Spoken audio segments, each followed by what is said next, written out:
Ranger Incident Log, Shenandoah District, Old Rag Mountain Section. Entry filed late, handwriting rushed, ink smeared near the bottom corner of the page where a hand had clearly been shaking.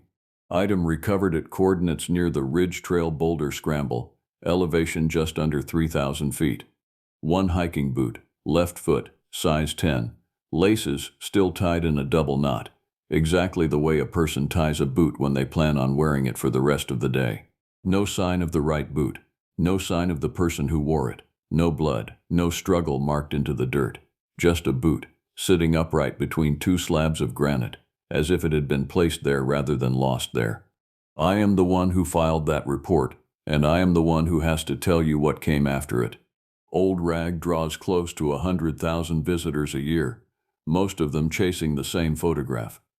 They want the granite scramble, the narrow gaps between boulders the size of delivery trucks, the summit view that stretches out over the Blue Ridge like a rumpled quilt pulled halfway off a bed. Most of them get exactly that.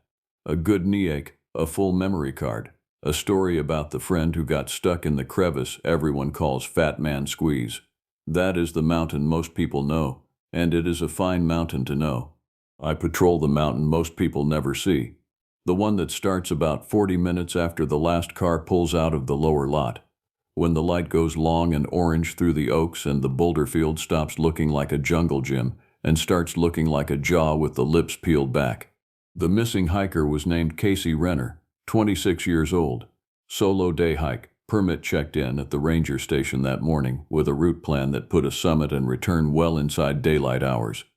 Casey was careful about that kind of thing, according to the family. Not reckless.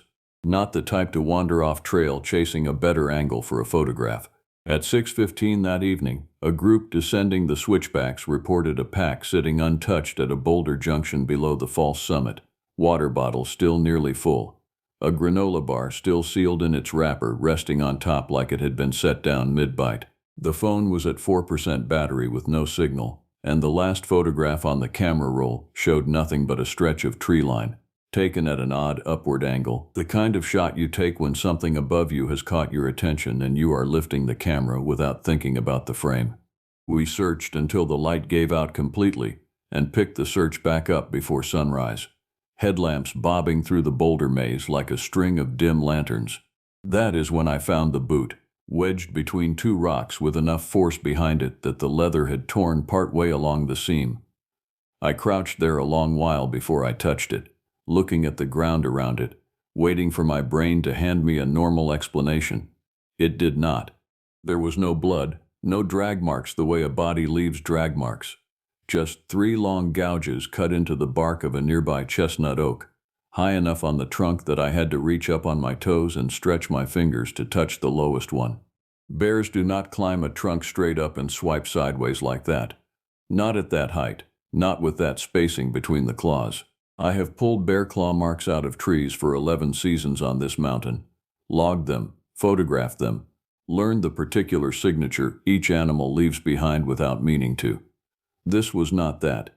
This was something reaching, deliberately, at a height that put its shoulder somewhere around where my head would be if I stood on the hood of my truck. I logged the boot, bagged it as evidence, and did not say what I was actually thinking to anyone on the radio. Some things you keep behind your teeth until you have more than a feeling to back them up, because a ranger who starts talking about things with no name tends to get quietly reassigned to a desk. Casey's parents arrived at the station a little after 10 that morning, and I was the one who had to sit across the table from them and describe what we had found without describing what I actually believed had found it first. The father kept turning a paper coffee cup in slow circles on the table, not drinking from it, just turning it, while the mother asked the same question 3 different ways. Was there any sign her child had simply gotten lost, taken a wrong turn, sat down somewhere to wait out the night? I told her the truth as far as the evidence could carry it, that the pack had been left in a spot no lost hiker would have chosen to sit, arranged too deliberately, too close to the tree line, and that we would keep searching until we had answers worth giving her. I did not tell her about the gouges in the oak bark. Some truths do not belong in a room with grieving parents, not until you know for certain what you are dealing with. By the time I walked back out to the parking lot, The search dogs had arrived. Two bloodhounds straining against their leads the moment their handler pulled Casey's spare shirt from an evidence bag. They caught a trail readily enough near the trailhead, noses down, tails working. Then, almost exactly at the boulder junction where the pack had been found, both dogs stopped dead, planted their feet, and refused to go one step further no matter how their handler coaxed them. One of them sat down entirely and would not be moved. The other backed up several paces, hackles raised, and let out a low, continuous growl aimed at a stretch of empty boulder field that held nothing visible at all. That night, before I clocked out, an old-timer named Ellis Bearhart stopped by the station. Ellis has lived at the base of this mountain his whole life, knew every switchback and boulder shelf before the Park Service ever paved a parking lot onto it. He set 2 chairs worth of silence between us before he spoke, looking at the evidence bag through the window glass without me showing it to him. "It is telling us to stop climbing at night again," he said. I asked him what he meant by it. He only shook his head and told me I would learn soon enough, the same way everyone on this ridge eventually learns. We doubled the search the next morning, 6 of us splitting the ridge trail into overlapping sections, working the boulder maze from both ends toward the middle, calling Casey's name into gaps between rocks that swallowed the sound whole and gave nothing back. By noon my voice was raw, and my legs were shredded from squeezing through gaps built for people half my size. I caught up with Ellis again around midday, sitting on the tailgate of his truck with a thermos he did not offer to share. He told me the mountain had a season, every so many years, where something moved through the high rocks that was not exactly hunting hikers but did not mind finding one when the opportunity presented itself. His grandfather had a name for it that did not translate cleanly into English, but the closest the family ever got was the Watcher of the High Rocks. Not a bear, not a man. Something built along the lines of both, and answering fully to neither. Tall enough to see clean over the tops of the boulders. Patient enough to stand 10 feet from a lit campfire for an hour and never once be noticed, unless it decided noticing was the point. He laid out the old warnings the way you would recite a recipe you had made 1,000 times. Do not whistle on the ridge after the sun drops below the tree line, because whistling is how the old stories say it locates you in the open ground. Do not answer if you hear your own name called from somewhere above you when you know for certain you are alone, because it has learned to borrow voices the way a person borrows a coat that is not theirs. And if you hear wood knocking against wood, twice, then a long pause, then once more, you leave the rock face immediately and you do not look back to see what did the knocking, because looking back is an invitation. I wanted to laugh it off the way I might have a season earlier. I could not anymore. Not with a torn boot sitting in an evidence locker 40 feet behind me.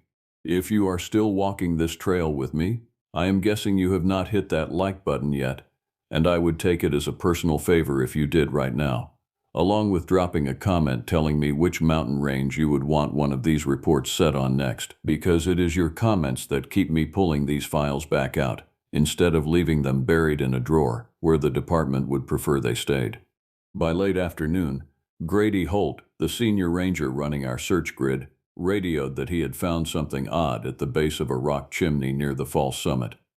A wide, flattened hollow pressed into the leaf litter, roughly the size and shape a very large body would leave behind after sitting there for a long stretch of time, and around it, a loose ring of stones that had been pulled up from the ground and stacked with a precision no natural rockslide could ever produce by accident. The 6 of us stood around that hollow a long while, nobody saying anything useful, until Grady finally put words to what we were all already thinking.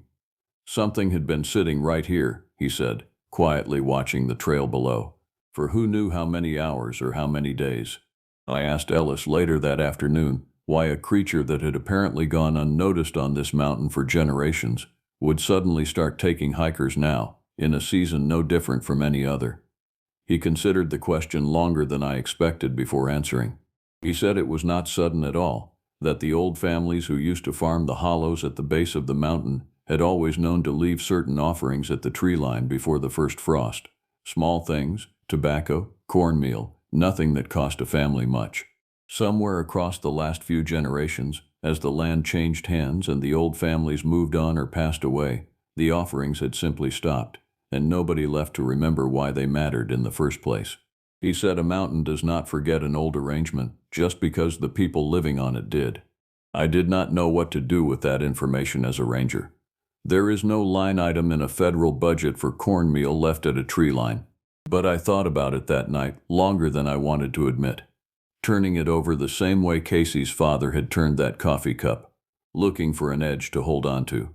That evening, as the crews packed equipment near the lower boulder field, I saw it for the first time.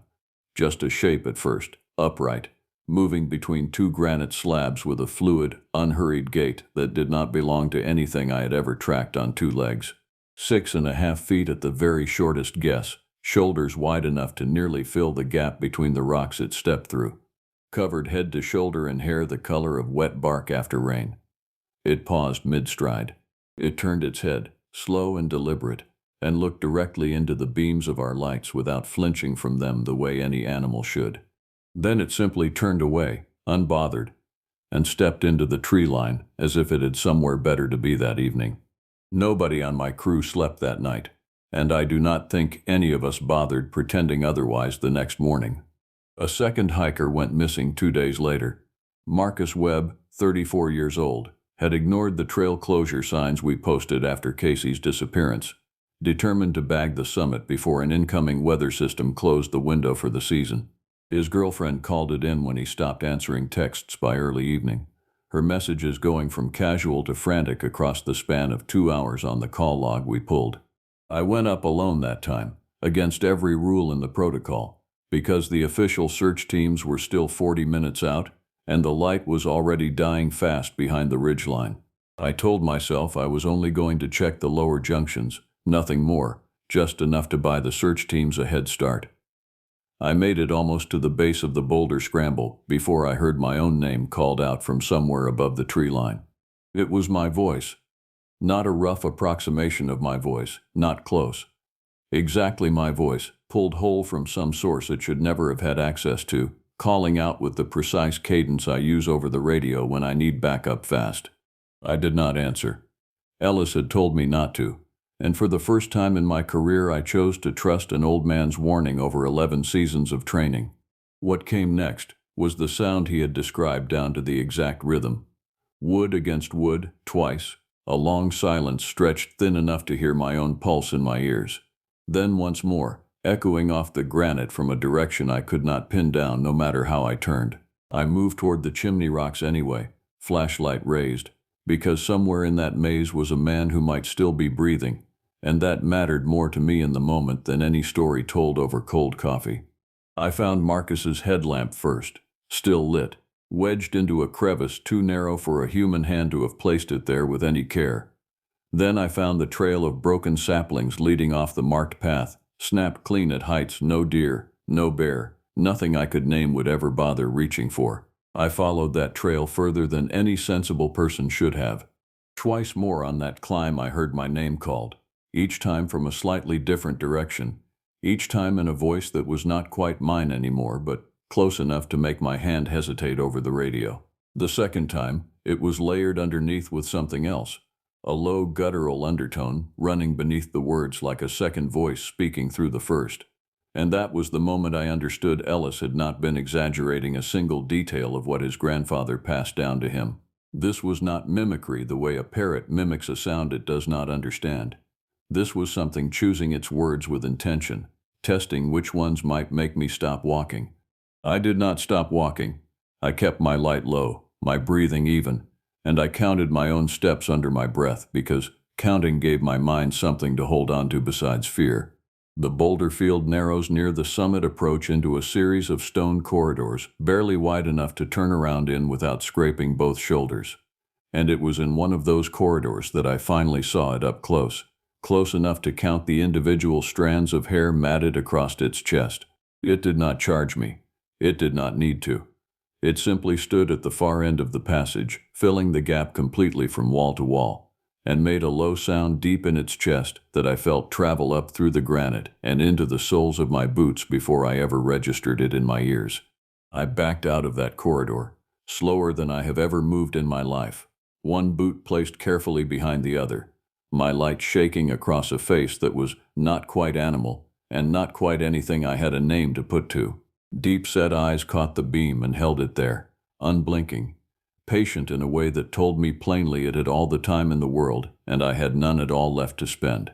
I made it back to open trail and ran the rest of the way down without once checking over my shoulder.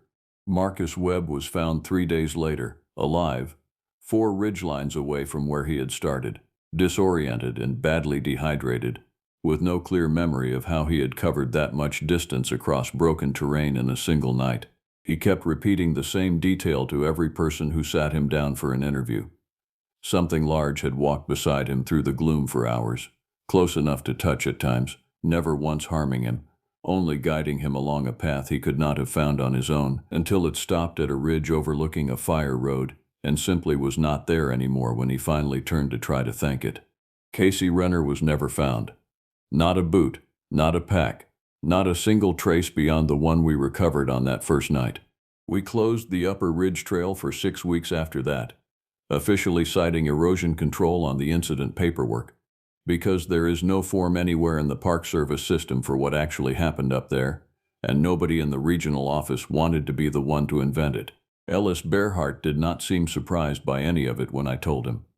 He said the watcher takes what it decides to take and gives back what it decides to give back, and that no closure sign made of plywood and reflective tape has ever once stopped it from doing either. A few weeks after the trail reopened, I drove out to the base of the mountain with a small paper sack Ellis had put together for me.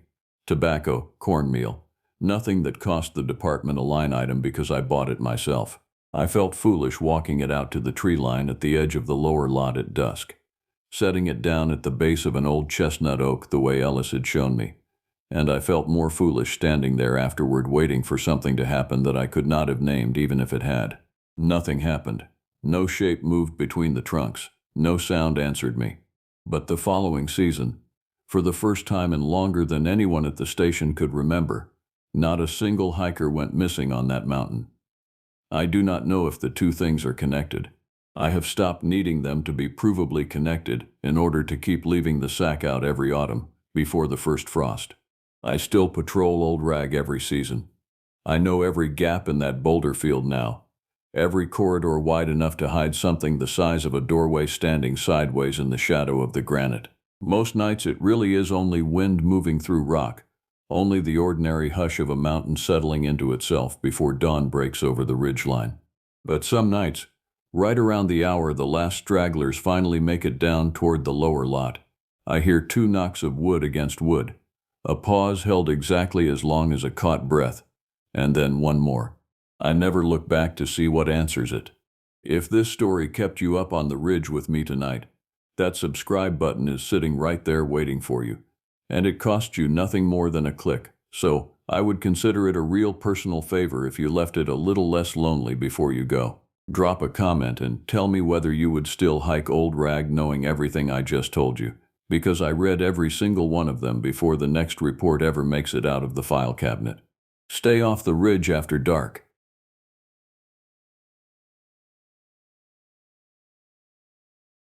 The radio crackled on my hip that Tuesday morning, and I knew before dispatch even spoke that something was wrong. 16 years patrolling the Blue Ridge, and you learn to read the static. I was 3 miles up the Old Rag Trail, near Weekly Hollow, when the call came through. 2 hikers overdue, a couple from Maryland, supposed to check in by sunset the previous evening. The ranger station had received a call from the woman's sister around 11 at night. No word since breakfast. No word since they stepped onto the ridge at dawn. My name is not important to this story. What matters is that I was the one who found the first thing that morning, and I was the one who had to explain it to people who had absolutely no framework for what I was seeing. The trail was clear enough. Spring had come to the Shenandoah, and the mud was still soft from the April thaw. I could see their boot prints, size 9 and size 11, marching up the ridge like soldiers on a mission.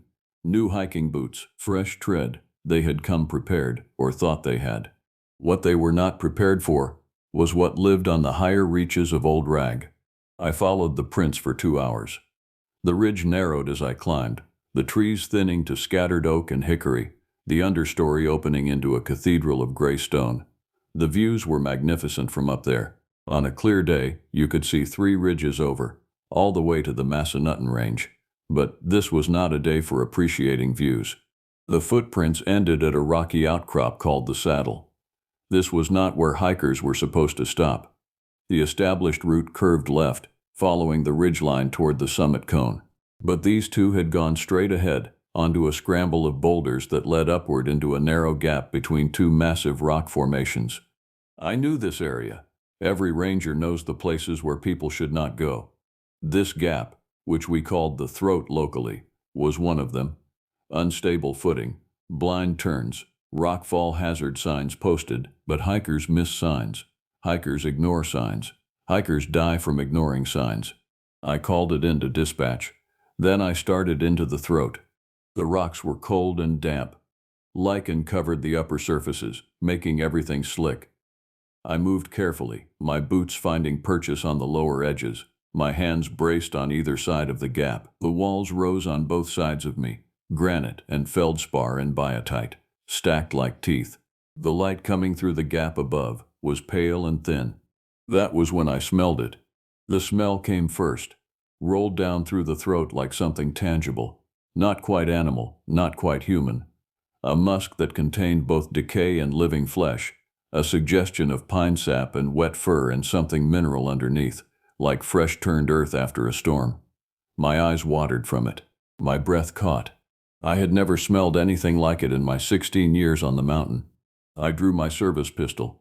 Not that it would do much good if I needed it. A pistol against what I was beginning to suspect was up there was like bringing a bottle of aspirin to treat a fever of unknown origin. The gap opened into a small ravine, a pocket canyon maybe 30 feet across and twice that deep. Rhododendron thickets choked the floor, their glossy leaves already darkening with the season. The smell was stronger here, thick enough to coat the back of my throat. And then I saw it. What remained of it. The man was still strapped to his backpack. That was the detail that would haunt me later, the specific horror of that image. He was on his back on a flat rock, his pack beneath him like a pillow he would never rest on, and his left leg was missing from approximately mid-femur onward. The amputation was clean, professional, not torn, not savaged, cut. There was relatively little blood. I remember being surprised by that. The bone was exposed, white and gleaming in the shadow light. The meat had been stripped from the lower leg and the foot before the limb had been removed, leaving clean cuts in the remaining muscle tissue. A careful butchering. His face was untouched. His eyes were still open, still holding the question that his brain had been asking in his final moments. His name was Marcus Chen. I would learn that later. He was 34 years old. He sold insurance in Bethesda. He had come to Old Rag because his wife wanted a romantic weekend. I found my wife after that, or what was left of her. Jennifer Chen was hung from a rhododendron branch by what looked like a vine, but when I got closer, I realized it was her own intestine. The irony of that detail struck me like a physical blow. The body had been opened with the same precision as the amputation. The cavity emptied, the organs arranged on the rocks below in something that almost looked intentional, almost looked like a message. But the horror was not the violence. The violence was straightforward. The horror was in the arrangement of the stones, around both bodies, in a circle with perhaps 3 feet of clearance on all sides. Someone had arranged rocks into a pattern, not haphazardly, not in the chaos of a feeding or a struggle. The rocks had been collected and moved and placed with absolute intention. They formed a spiral that radiated outward from the bodies in an expanding circle, getting larger as it extended, until it covered nearly the entire ravine floor. Each rock had been selected. Each rock was roughly the size of a man's fist, and each rock had been carved with symbols, not deep carvings, shallow marks made with something sharp and deliberate. Symbols I recognized from a Tillinghast anthropology course I had taken in community college, back when I still thought I might become something other than a ranger. The spiral was a symbol of journey, of passage, of transformation. But these symbols were older than Tlingit. They predated the trade routes. They predated the arrival of my people on this continent. I called it in. My voice was steady, which surprised me. I reported the location, the bodies, the condition. Dispatch assured me that help was coming. State police, a forensics team, possibly federal agents. Given the nature of the deaths, they would want to know about the spiral. They would want photographs. I took no photographs. I sat on the rocks at the edge of the ravine, my pistol still in my hand, and I waited. And while I waited, I thought about the symbols, and I thought about the careful arrangement of the bodies, and I thought about the way the smell still hung in the air like a presence. The ridges of Old Rag have stood for 300 million years. In the time of the great ice sheets, these mountains barely poked their heads above the glaciers. They have seen dinosaurs. They have seen the rise and fall of ancient oceans. They have stood witness to the arrival of human beings, first from the Bering Strait, then through 10,000 years of wandering and settlement, and finally, 600 years ago, the arrival of people like me. What they had most recently witnessed, I was beginning to understand, was something much older than any of our peoples. Something that had learned to hide in the vast acreage of the national forest, in the deep hollows and the rhododendron thickets, in the rock faces that rose above the tree line. Something that had been here longer than any of us. And something that was not finished with Old Rag. The FBI arrived the following morning, along with state police and a mobile forensics lab. They were professionals. They photographed everything, including the spiral of stones. They took samples of blood and tissue. They documented the positions of the bodies with the precision of archaeologists excavating a Mississippian mound site. They also found 3 other sets of remains, scattered through the high country of Old Rag, ranging back through 3 weeks. While the forensics team worked the scene, I was interviewed by a special agent named Morrison. She was thin and precise, with the look of someone who had spent her career chasing cases that did not have obvious solutions. We sat in the ranger station, and I told her everything: the trail, the tracks, the smell, the spiral of stones. I did not expect her to believe me. Most people do not believe in Bigfoot. It is a creature that exists in the realm of tabloid headlines and conspiracy YouTube videos. Respectable people do not believe in Bigfoot. But Agent Morrison knew something that I was only beginning to suspect. She opened her laptop and showed me a file. It contained incident reports dating back to 1973. Hikers missing on Old Rag. Bodies found in impossible locations, sometimes miles from where they had last been seen. Deaths attributed to falls, to predators, to misadventure. But the patterns, she showed me, suggested something else. Clustering. 5 deaths in 1987, 3 in 1993, 7 in 2004, and then a gap, silence from 2009 until 2 weeks ago, when Marcus and Jennifer Chen went missing. We call them the quiet years, Morrison said. We do not know what it means. We do not know if the creature moved to a different territory. We do not know if it died. We do not know if it simply chose not to hunt. She was using the word creature without irony. She was not talking about a bear. She was not talking about a mountain lion. She was talking about something that left no scientific evidence, that operated according to rules we did not understand, that arranged the bodies of its kills in patterns that suggested not hunger but intention. There is something else, she said. She pulled up another file. We have interviewed indigenous consultants from the area, the descendants of the Choctaw, the Quapaw, the Shawnee who lived here before removal. They have stories. She showed me a transcription. It was an interview, recorded in 1974 by a graduate student named David Winterhawk. The subject was an elderly Choctaw named Greenwood LaFleur, or at least his descendant, a man who had inherited the name and the stories. The story went like this. In the time before the removal, the Choctaw people lived in these mountains, and in the ridges and in the lowlands to the south. They had lived here for 10,000 years, in balance with the land and with the spirits that inhabited the land. Among those spirits was one called the Tall One, the Long-Limbed One, the keeper of the high forests. It was not a spirit to be hunted. It was not a spirit to be feared in the way one feared a bear or a panther. It was a spirit to be respected, the way one respects a border. It lived in the highest reaches, in the rocky outcrops, in the places where the trees could not grow tall. It fed on the deer that lived at the tree line. It lived by the laws that it created for itself. But there was a compact. The people had made an agreement, long before history was written, that they would not go to the very top of Old Rag during the seasons of hunger. They would leave the highest ridge untouched. They would take their hunting to the lower elevations. And in return, the tall one would remain in the high places and would not descend into the valleys where the people had their villages. For thousands of years, the compact held. Then the people were removed. They were forced westward, across the Trail of Tears, into the unknown territories of Oklahoma and Kansas and Texas. The remaining people, those who hid in the mountains and refused to go, assimilated.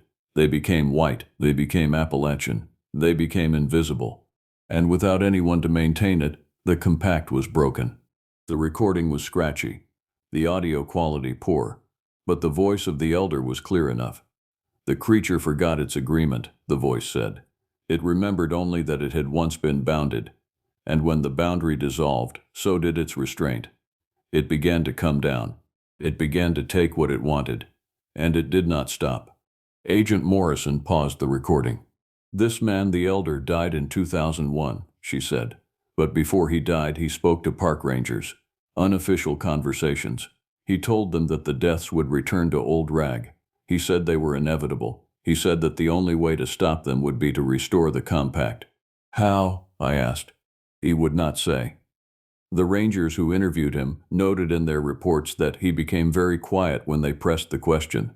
One of them wrote, "He seemed afraid, not of the creature, of what his people would think if he betrayed the old ways by explaining them to outsiders." I looked at the file photograph. It showed a man with deep-set eyes and a weathered face, wearing a flannel shirt and a baseball cap. His expression was grave.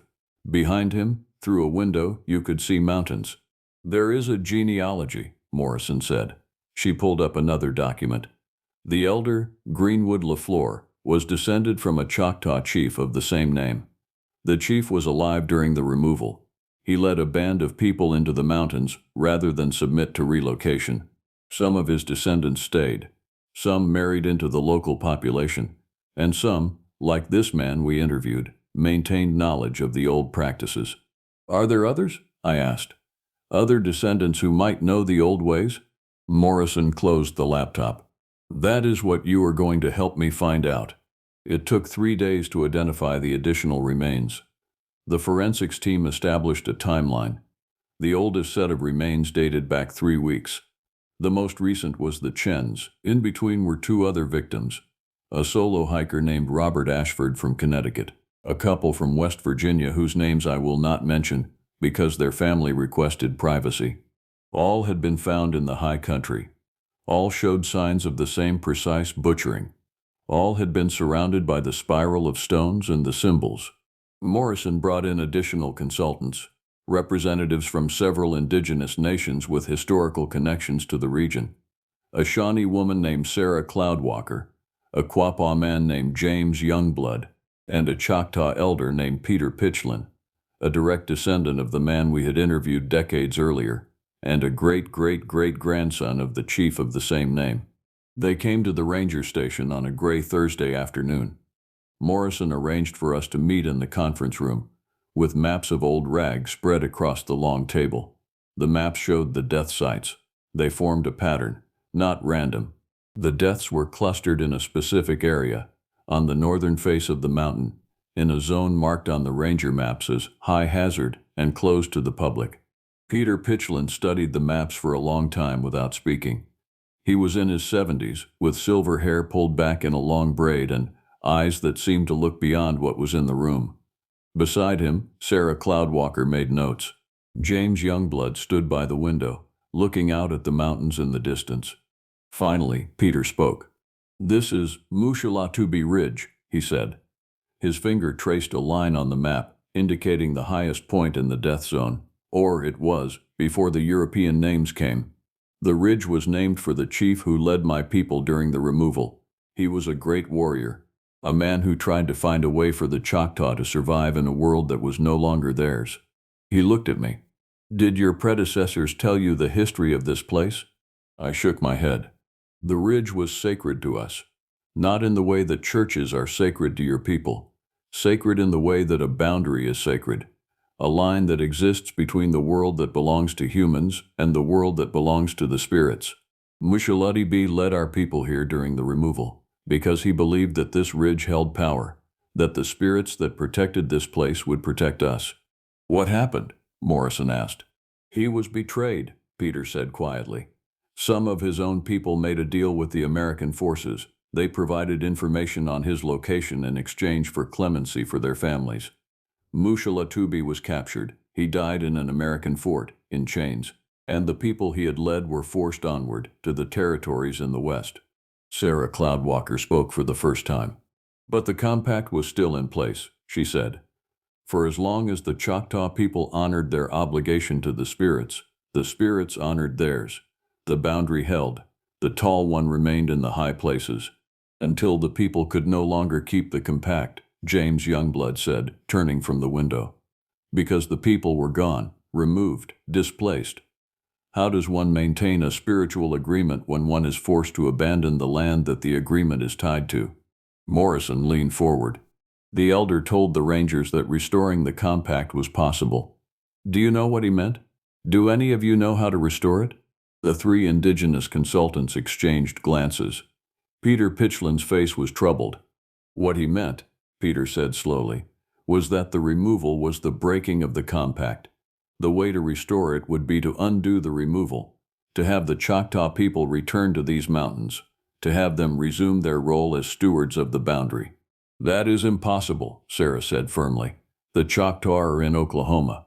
Our nation is in Oklahoma. We have been there for nearly 200 years. We cannot simply return to a place we have been forced to abandon. And yet, James said quietly, the creature is returning to the ways of the past. It is becoming a hunter again. It is leaving messages, the spiral of stones, the precise arrangement of the dead. These are not the actions of an animal. These are the actions of something that is remembering, something that is grieving. Peter closed his eyes. The arrangement is not a message to the living, he said. It is an offering to the dead. The creature is mourning the broken compact, the broken agreement. It is killing people and arranging their bodies in the old patterns to draw our attention, to show us that it remembers, to show us that the boundary still matters. My hands felt cold. How many more? I asked. How many more people will it kill before someone does something? Peter opened his eyes and looked at me. That depends on how many people attempt to cross the boundary. The tall one is becoming less restrained with each season. It remembers that it was once bounded, once respected, and it is expressing its grief through violence. Morrison stood and walked to the map. There is something else, she said. She pointed to a specific location on the ridge, near the high hazard zone. We found something at the most recent death site. Not bodies, not remains, a structure. She pulled up a photograph on her laptop. We gathered around. The structure was made of stone and wood. It was partially collapsed, partially buried in leaf litter and moss, but you could see the intention behind it. It was built in a spiral pattern, matching the arrangement of stones around the bodies. At the center, there was a carving, a handprint, larger than any human hand could possibly be. The photograph had been taken with a scale ruler. The handprint was 17 inches from heel to fingertip. We did not disturb it, Morrison said. We documented it and left it as we found it. But I believe it is significant. I believe it is another message. It is marking the boundary, Peter said. His voice was thin, old. The creature is rebuilding what was broken. It is showing us where the old agreement should begin. It is inviting us to restore our role. And if we do not, I asked. No one answered. But outside the window, the mountain stood dark and certain, and I understood without words what would happen. The creature would continue to kill. It would continue to express its grief through violence.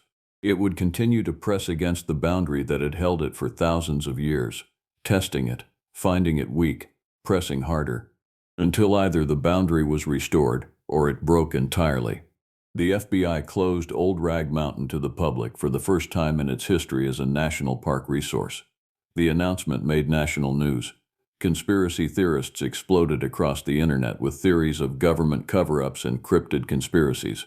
But the official story was simpler and more believable.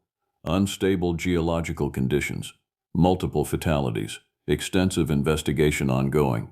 While the media fed itself theories, we worked behind the scenes on something else, something that Morrison called Operation Boundary. Peter Pitchlynn had requested something that the Park Service initially refused. He wanted to organize a ceremonial gathering on the ridge itself. He wanted to bring together descendants of the nations that had lived on Old Rag, and he wanted to perform rituals that would restore the compact, or at least make the attempt. The request went up through channels, through the National Park Service and the FBI, and, eventually, to the Department of Interior. The answer came back slowly, bureaucratically. Conditional approval, provided that the gathering be supervised, provided that there be no interference with the ongoing investigation, provided that the ceremony take place in a designated area, away from the death sites. What the officials did not understand was that Peter Pitchlynn was planning something deeper than a simple ceremony. I learned this on a Thursday afternoon, when Peter arrived at the ranger station with a bag of supplies and a map marked with additional names and locations. "I need your help," he said without preamble. "You are familiar with the high country. You know the ways that do not appear on official maps." "What are you planning?" I asked. "I am planning to do what my ancestor could not," he said. Pushmataha was a great war leader for the Choctaw. During the removal, he attempted to negotiate with the American government. He believed that the old ways could be maintained even as the people moved to new territories. He was wrong. The boundary cannot be maintained at a distance. The boundary requires presence. It requires witness. He opened his map. It showed Old Rag, but annotated with hundreds of marks in different colors, each one labeled with a date and a name. "These are the deaths," he said. "Going back to the first one we have record of, 1775. A hunter named Tunkasila, a Shawnee warrior who ventured too high on the ridge despite the warnings. His body was found arranged in stones, the spiral already established. The pattern did not begin with the removal. It began with the breaking of individual compacts, with people who ceased to respect the boundary." He pointed to a specific location high on the ridge. "There is a place marked on the old Choctaw maps as the witness point. It is where a guardian would stand, during the times when the people still lived here, a guardian who would watch the boundary, who would make offerings, who would maintain the relationship with the Tall One through the seasons." "You want to establish a new guardian," I said. "I want to establish several," Peter said. "Volunteers from among the descendants, people who will come to the ridge in rotation and maintain a vigil. We will establish a camp in a designated location. We will perform ceremonies. We will acknowledge the boundary. And we will hope that the creature, seeing this, will understand that the compact is being restored." "How long?" I asked. "How long do you expect this vigil to last?" Peter looked at the map, at the centuries of deaths marked upon it. "As long as it takes," he said. The vigil began on a Saturday in May. I helped establish the camp, a modest collection of tents and tarps on a meadow near the witness point, well below the death zone and well above the established trails. Peter brought a team of 7, Sarah Cloudwalker from the Shawnee, James Youngblood from the Quapaw, younger people, descendants of various nations, who had volunteered to spend weeks on the ridge. On the first night, they performed a ceremony that lasted from sunset to midnight. I watched from a distance as instructed, sitting on a rock with a radio and a rifle I did not truly believe would help. The ceremony involved drumming and singing in languages I did not recognize. It involved offerings of corn and herbs burned in a small fire that cast shadows across the meadow. And it involved walking. At the stroke of midnight, Peter led a group up the ridge toward the death zone. Not too close, but close enough to be seen if anything was watching from the high places. I followed at a distance, my hand on my pistol, my breath shallow in my chest. The ridge was alive with sound that night. Owls calling from the rhododendron thickets. Something large moving through the understory to my left, keeping pace with our group. Not threatening, observing.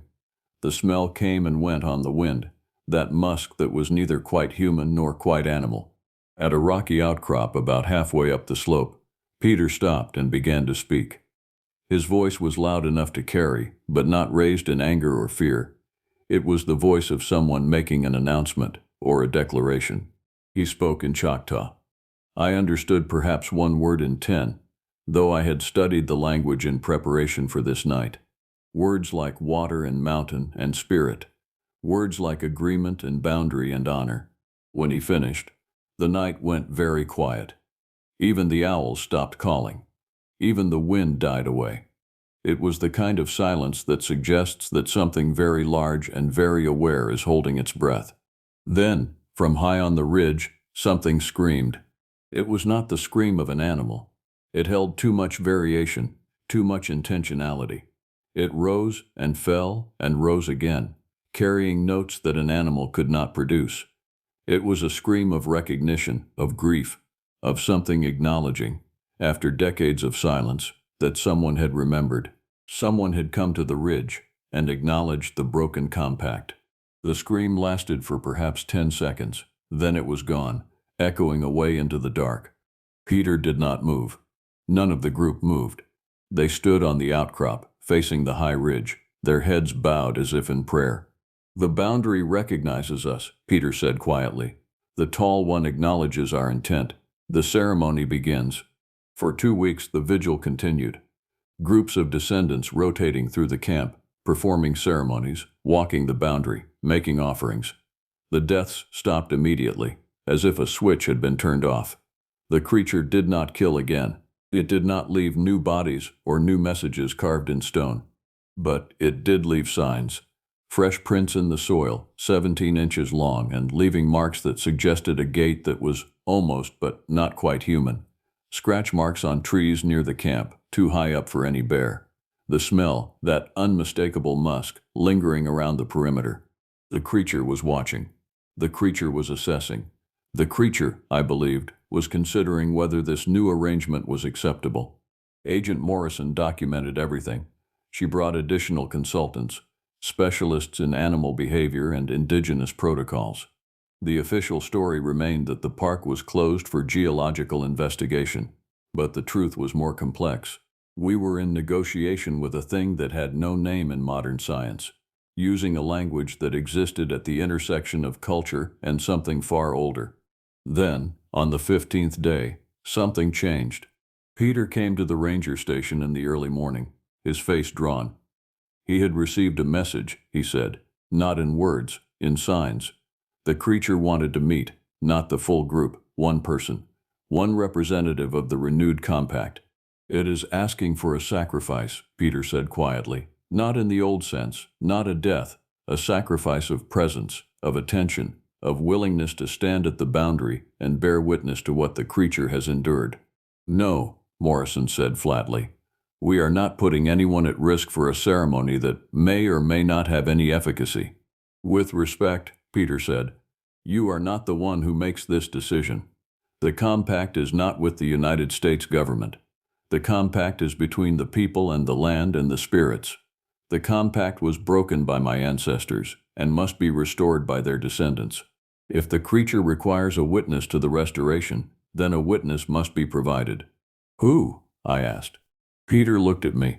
You are the guardian of this ridge, he said. You are the keeper of the boundary in the age of the European occupation. The creature has marked you as one it recognizes, one it respects. It is asking for you. Absolutely not, Morrison said. But I was already standing. What do I have to do? I asked. Peter described the ritual with precision. I was to go to the witness point at sundown. I was to bring an offering, a thing of value to me personally. I was to sit and wait. The creature would come, as it had come to the old guardians in times past. It would see me. It would acknowledge me. And I would bear witness to its story. Will it kill me? I asked. No, Peter said. The ceremony has been initiated. The boundary recognizes you as a guardian, not an intruder. You are protected by the compact, as you help restore it. I wanted to believe him. But I had seen what the creature could do to people who were not protected by such compacts. I made my offerings that afternoon. A rifle, a photo of my daughter, who lived in Colorado and did not speak to me much anymore. A journal in which I had written my observations of Old Rag over 16 years of service, things of value, things that represented my life on the ridge. At sunset, I walked to the witness point alone. The ridge at sunset is a place of transformation. The light comes low and gold, illuminating every leaf and fern with the intensity of stained glass. The shadows grow long and precise. The boundaries between things become uncertain. Rock becomes not quite rock. Sky becomes not quite sky. The space between becomes the most real place of all. I arranged my offerings on a flat stone and sat beside them. Peter had instructed me not to be afraid, not to run, to bear witness to what the creature wished to show me. I waited. The creature came as the last light left the sky. I heard it first, a sound like 1,000 branches breaking in unison. Then I saw it, stepping out from behind a massive rhododendron thicket. The size of it was obscene, larger than any human, larger than any animal I had ever seen. 9 feet at least, perhaps 10, a mass of hair and muscle, and something that existed outside the normal parameters of mammalian anatomy. It was wrong, not evil, wrong. As if it existed slightly out of phase with the rest of the world, as if looking at it required your eyes to translate between two different versions of reality. Its face was almost human, almost. The proportions were human. The expression was capable of being read as human emotion, but the details were all subtly altered. The eyes were too large. The skull was shaped wrong. The jaw had too many joints. It stopped 6 feet away from me and began to move in a circle, circling me and my offerings. Its movements were deliberate, careful. It was not hunting, it was evaluating. Then it began to speak. Not in words, in sounds that were almost words. Vocalizations that my brain attempted to parse as language and mostly failed. But I understood fragments. I understood impressions. The creature was showing me its history, playing it like a film directly into my consciousness. I saw the mountains before the removal. I saw the pact made between the original guardians and the creature. I saw the slow erosion of that pact as the European occupation intensified. I saw the removal, the broken promises, the slow realization that the boundary was no longer being maintained. And I saw the killing, not as cruelty, as communication. The creature killing people and arranging their bodies in patterns, desperately trying to get someone's attention, anyone's attention, to acknowledge that the boundary still mattered, that the agreement still existed, that it had not been forgotten. I saw Pushmataha, the great Choctaw war leader, standing on this very ridge, believing that he could maintain the compact from a distance. I saw his disappointment when the American forces found him. I saw his death, and I saw the creature, lonely in its high places, mourning the loss of the guardians, marking territory and time with spiral of stones, and the precisely arranged bodies of hikers who had wandered across the boundary without permission. When it finished, the creature sat back on its haunches and made a sound that was almost like words. Tunkasila, it seemed to say. Guardian. Then it picked up my journal with a hand that had too many fingers, its massive appendages surprisingly gentle, and it disappeared back into the rhododendron thickets as if it had never been there at all. I sat alone in the dark, my offerings taken, my heart beating in my chest like a trapped bird. I understood, finally, what needed to happen. The ceremony to formally restore the compact took place on a full moon night, with representatives from 6 different indigenous nations in attendance: the Choctaw, the Shawnee, the Quapaw, the Kiowa, the Cherokee, and others. People whose ancestors had lived on this ridge before the removal, before the establishment of borders, before the world became what it is now. I stood with them on the ridge, all of us facing toward the witness point. Peter Pitchlynn spoke the words, in Choctaw and English both. He acknowledged the ancient agreement. He acknowledged its breaking. He acknowledged the grief and the suffering that had resulted from that breaking. And he proclaimed, with the authority that comes from descent and inheritance, that the compact was once more in effect. The people will return, he said. Not all of us, not most of us, but some. Those of us who carry the old blood will come to these mountains in rotation, as our ancestors did. We will maintain the boundary. We will make the offerings. We will bear witness. And the tall one, the long-limbed keeper of the high forests, will remain in the high places, and the boundary will hold. As he spoke, something moved in the dark beyond the light of the ceremonial fire. Large, watchful, The creature, observing the ceremony, bearing witness to the restoration of what had been broken. When Peter finished, the creature screamed again, that aching sound that held grief and recognition in equal measure. And this time, other creatures answered from different points on the ridge. Not one being alone, but many. A community. A presence that had remained hidden all these years, watching, waiting, hoping that someone would remember. The sound faded as the night deepened. When it was fully gone, Peter turned to me. "You will need to resign from the Park Service," he said. "You cannot serve two masters. You cannot be the guardian of the boundary and the agent of a government that does not respect the boundary. But we will need you. We will need someone who understands the ridge, who can manage the transition, who can train the new guardians in the practical requirements of maintaining the vigil." I understood, in that moment, that my old life was finished, that the 16 years I had spent on Old Rag had been a process of preparation for something much larger than I had anticipated. "I will do it," I said. "Good," Peter said. He smiled for the first time since I had known him. "The creature left a message for you. In the ritual language, it means roughly, 'You have remembered. You have come to the ridge and remembered. Now you will help us remember, until the remembering is complete.'" 3 weeks later, I turned in my badge and my uniform. I established a base camp at the witness point and began the work of training new guardians, descendants of the nations that had held the boundary before me. We gathered supplies, we established protocols, we created a rotation system that would ensure that at least one guardian was present on the ridge at all times. The creature did not kill again. The spiral of stones remained at the death sites, no longer a message of desperation but a monument to the compact. Tourists returned to the lower trails of Old Rag Mountain, unaware of what existed in the high places, unaware that their access to the ridge had been negotiated between species and between times.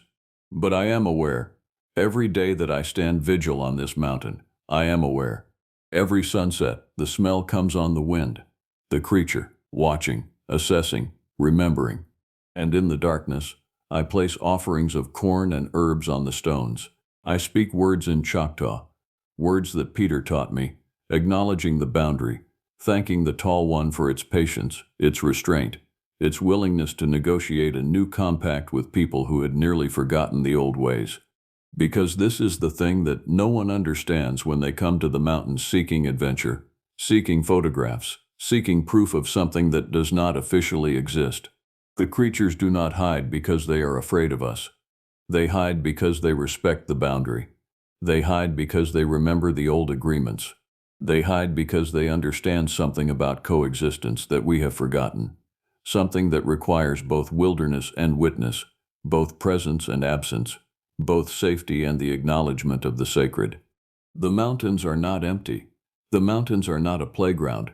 The mountains are a negotiated space, a boundary maintained by men and women and beings that exist between the categories of understanding. And as long as someone is willing to stand vigil, to remember, to make the offerings and speak the words and bear witness to the agreement, the boundary will hold. I have become what the creature knew I would become the moment it saw me. A Tunkasila, a guardian, a witness to the boundary between worlds. And every night, as I sit at the witness point and watch the darkness, I hear the creature moving in the high places, satisfied, protected, remembered at last. This is the story of Old Rag Mountain. This is the reason the ridge was closed, briefly, inexplicably, and then opened again. This is the compact that holds, unseen and unknown to the millions who walk the trails below. But now you know. You have heard the story. You have been asked to remember. And perhaps, if you ever find yourself on these mountains, if you ever venture too high or stray from the marked paths, you will understand what you are encountering. You will recognize the boundary. You will respect the ancient agreement. You will remember that the world is far stranger and far more sacred than the official maps suggest. Because the mountains are watching, the creatures are waiting, and those of us who have been called to maintain the boundary are here, in the high places, ensuring that the compact holds. Every night, every season, forever. If you have not yet subscribed to this channel, please hit the subscribe button now. Your subscription means everything to the quality of these stories. Additionally, please leave a like and a comment below. Tell me if you have ever encountered something that challenged your understanding of the natural world, something that existed outside the normal patterns of the mountains or the wilderness. Your stories matter, your voices matter, and I want to hear them.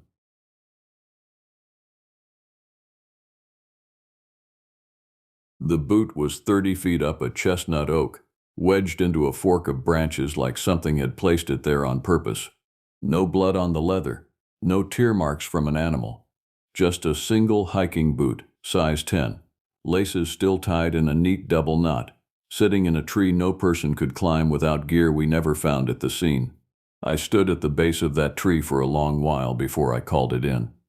The wind moved through the ridge above Old Rag, and for a moment I thought I heard it answer back, low and slow, like a second wind moving against the first.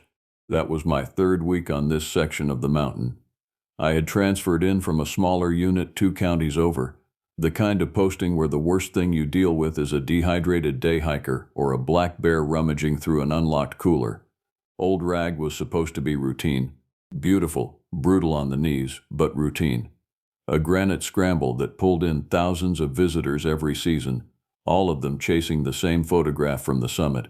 The missing hiker was named Daniel Ashcombe, 34 years old, experienced, the kind of person who filed his own trip plan with a family member before he left the trailhead, which is more than most people do. He had gone up alone on a Tuesday morning in early autumn, when the leaves were just starting to turn and the crowds had thinned. He never came back down. We searched for 4 days. Dog teams, a helicopter for the first 2 mornings before weather grounded it, volunteers from 3 counties walking grid lines through laurel thickets so dense you could lose a person 6 feet in front of you. We found his car in the lower lot, keys still in the ignition, which nobody could explain. We found one boot in a tree with no explanation for how it got there. We did not find Daniel Ashcombe. I want to tell you something before I go further into this, because if you are still with me by now, you already know this is not the kind of story that ends with a tidy rescue and a warm blanket around someone's shoulders. If it were, I would not be sitting here telling it to you. I would be filing a report and going home to sleep. The man who found me on the 5th day of the search was named Nokosi Greywolf. He kept a small cabin near the eastern boundary of the park, land his family had held on to through generations of paperwork that could have taken it from them a dozen different ways and somehow never did. He did trail maintenance for us on contract, mostly clearing deadfall and repairing the stone steps that switch back up toward the summit ridge. He was maybe 60, quiet in the way that people get when they have spent a life listening more than talking, and until that week I do not think we had exchanged more than 50 words total. He found me at the trailhead just after sunrise, before the search teams had assembled for the day, and he asked me a question that I have not been able to shake since. Did the boot face uphill or downhill? I told him uphill. He nodded once, like that confirmed something he already suspected, and then he told me we needed to talk somewhere the others could not hear.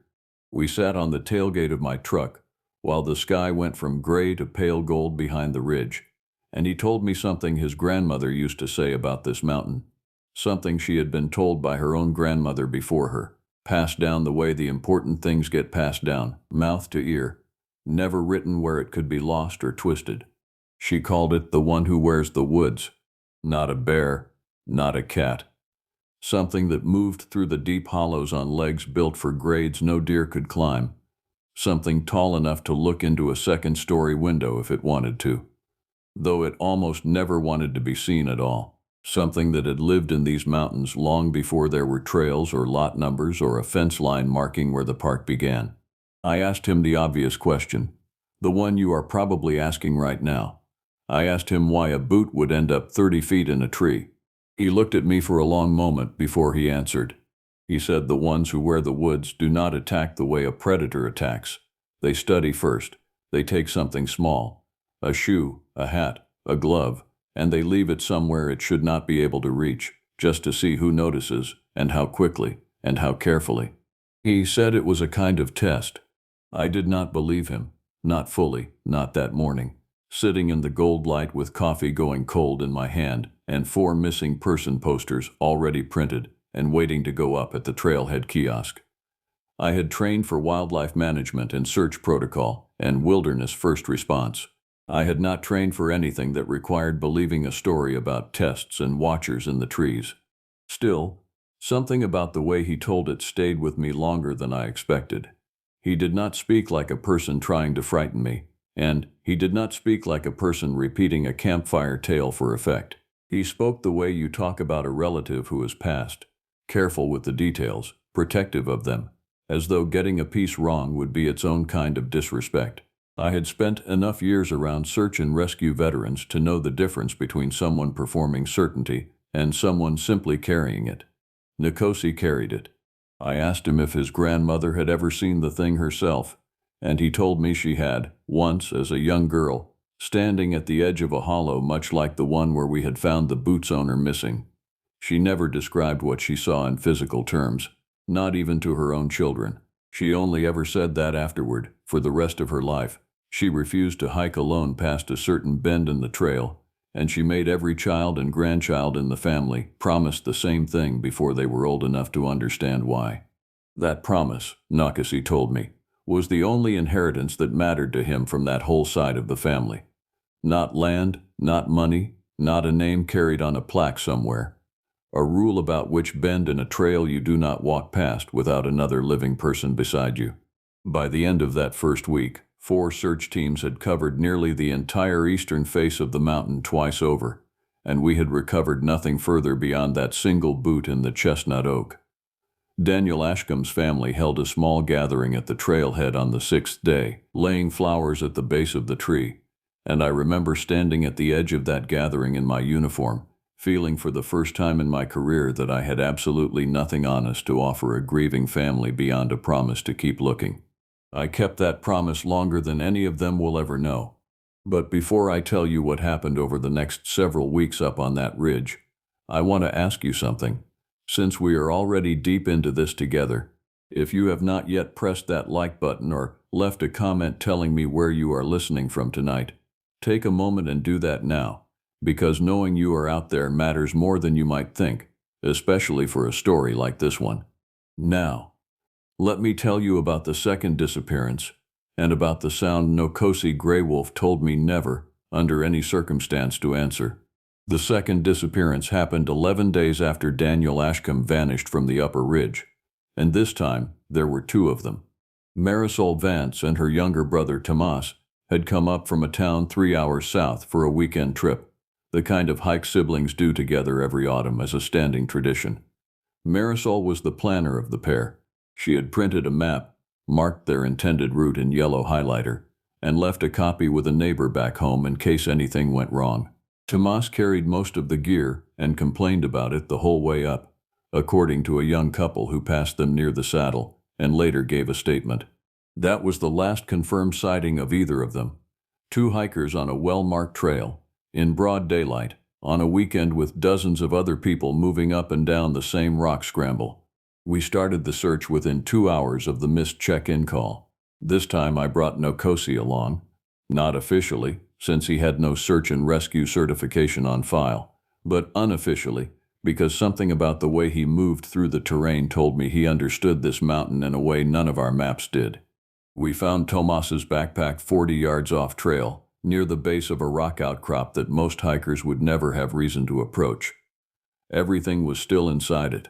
Water bottle, a half-eaten protein bar, a spare jacket folded the way you fold something when you are being careful, not rushed. No sign of a struggle. No blood, no torn fabric, no scattered contents.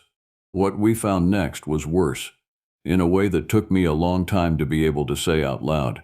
We found Tomas's phone, propped upright against a stone, screen facing outward, still recording video. The footage ran for 6 minutes before the battery died. For the first 4 of those minutes, it showed nothing but the empty trail and shifting tree shadow, the kind of footage you would delete without a second thought. Then, near the end, a voice came through the microphone, Marisol's voice, calling Tomas's name, from somewhere off to the side, somewhere the camera could not see. Except Marisol was already missing by that point. She had not been seen or heard from in over 3 hours according to the timeline we later built. And when the search team reviewed the audio more carefully back at the station, slowed down and cleaned up as much as our limited equipment allowed, something about the voice did not sit right. The cadence was correct, the pitch was close, but there was a flatness underneath it, a kind of hollow quality, like a recording played back through a speaker that could not quite capture the full range of a real human throat. Nkosi listened to that recording exactly once. He did not ask to hear it a second time, and when I offered, he shook his head and stepped outside the trailer where we had set up our command post. I followed him out. The evening had gone the color of a bruise over the western ridge, and for a while neither of us said anything. Finally, he told me the rest of what his grandmother had passed down to him, the part he had not shared on the tailgate of my truck 11 days earlier. He said the ones who wear the woods can take a voice the way a person might take an impression in wet clay. Not perfectly, never perfectly, but close enough that in the moment, in the panic and adrenaline of a mountain going quiet around you, close enough is more than enough. He said his grandmother called it borrowing. He told me the old instruction, the one piece of practical guidance buried inside a story that had otherwise sounded, to my modern trained ears, like folklore meant to explain away a bear encounter from 200 years ago. If you are ever on this mountain, and you hear someone call your name, or the name of someone you love, from a direction you cannot immediately place, from brush too thick to have a clear line of sight through, you do not answer. You do not move toward the sound. You mark your position. You turn your back to it entirely if you can manage the discipline, and you walk the other way, slow and steady, never running, because running is an invitation. I asked him why never running. He said because stillness confuses it. Running confirms you understand exactly what game is being played, and once it knows you understand, it stops testing. We searched for 6 more days. The terrain along the eastern hollows made every grid pass slower than it should have been. Laurel thickets so tightly grown that a search line had to break formation every few hundred feet just to keep everyone within sight of each other. Nkosi walked point on our section more often than not, and I noticed that he read the ground differently than the rest of us. Where a trained tracker looks for broken stems and disturbed leaf litter, he seemed to be listening for something instead, pausing at intervals with his head tilted, waving the line forward or holding it back based on something none of the rest of us could hear. On the 4th day of that stretch, one of our volunteer teams found a second personal item nearly a mile from where Tomas's backpack had turned up. A single hair tie, the kind Marisol had been photographed wearing in a family picture provided by her mother during the initial report. It was looped neatly around a low branch, at almost exactly eye level for an adult, in a spot that required stepping well off any established game trail to reach. Nkosi looked at that branch for a long time without saying anything.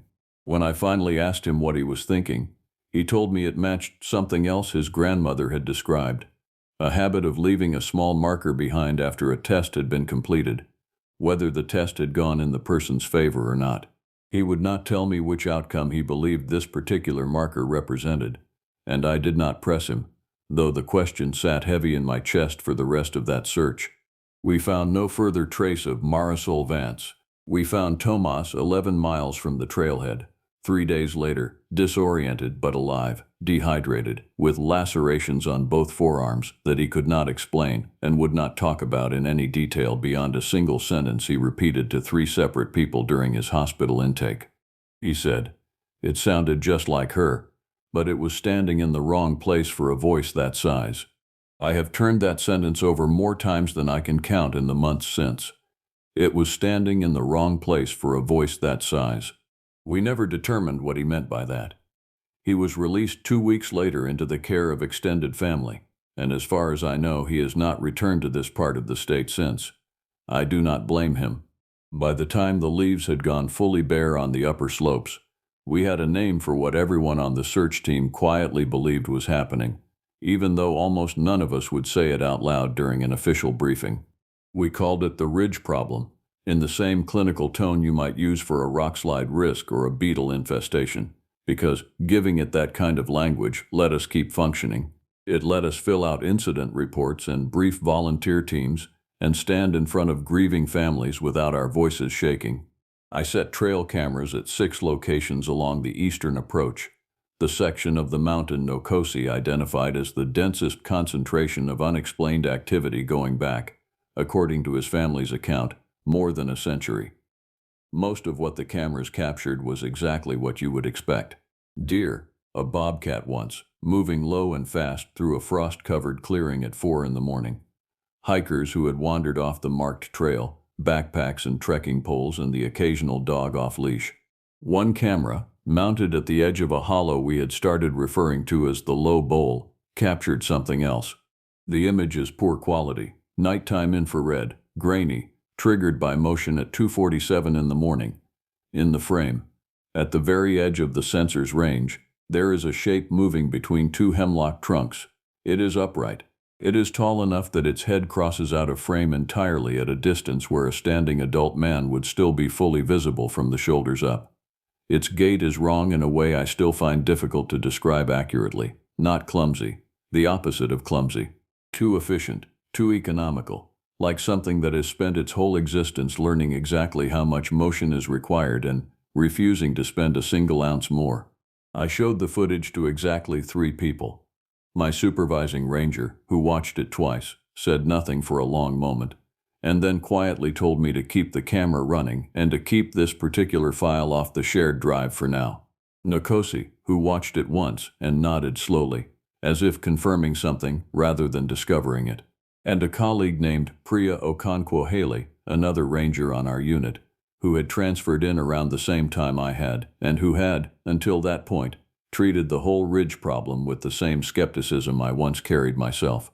Over the following 2 weeks, that same camera at the low bowl triggered 11 more times during nighttime hours.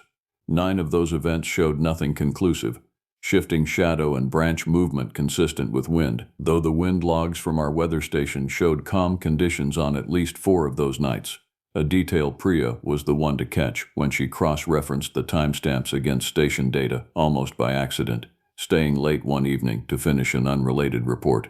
The 10th event showed the same tall shape from before, this time closer to the camera, close enough that part of what might have been an arm crossed briefly through the lower edge of the frame.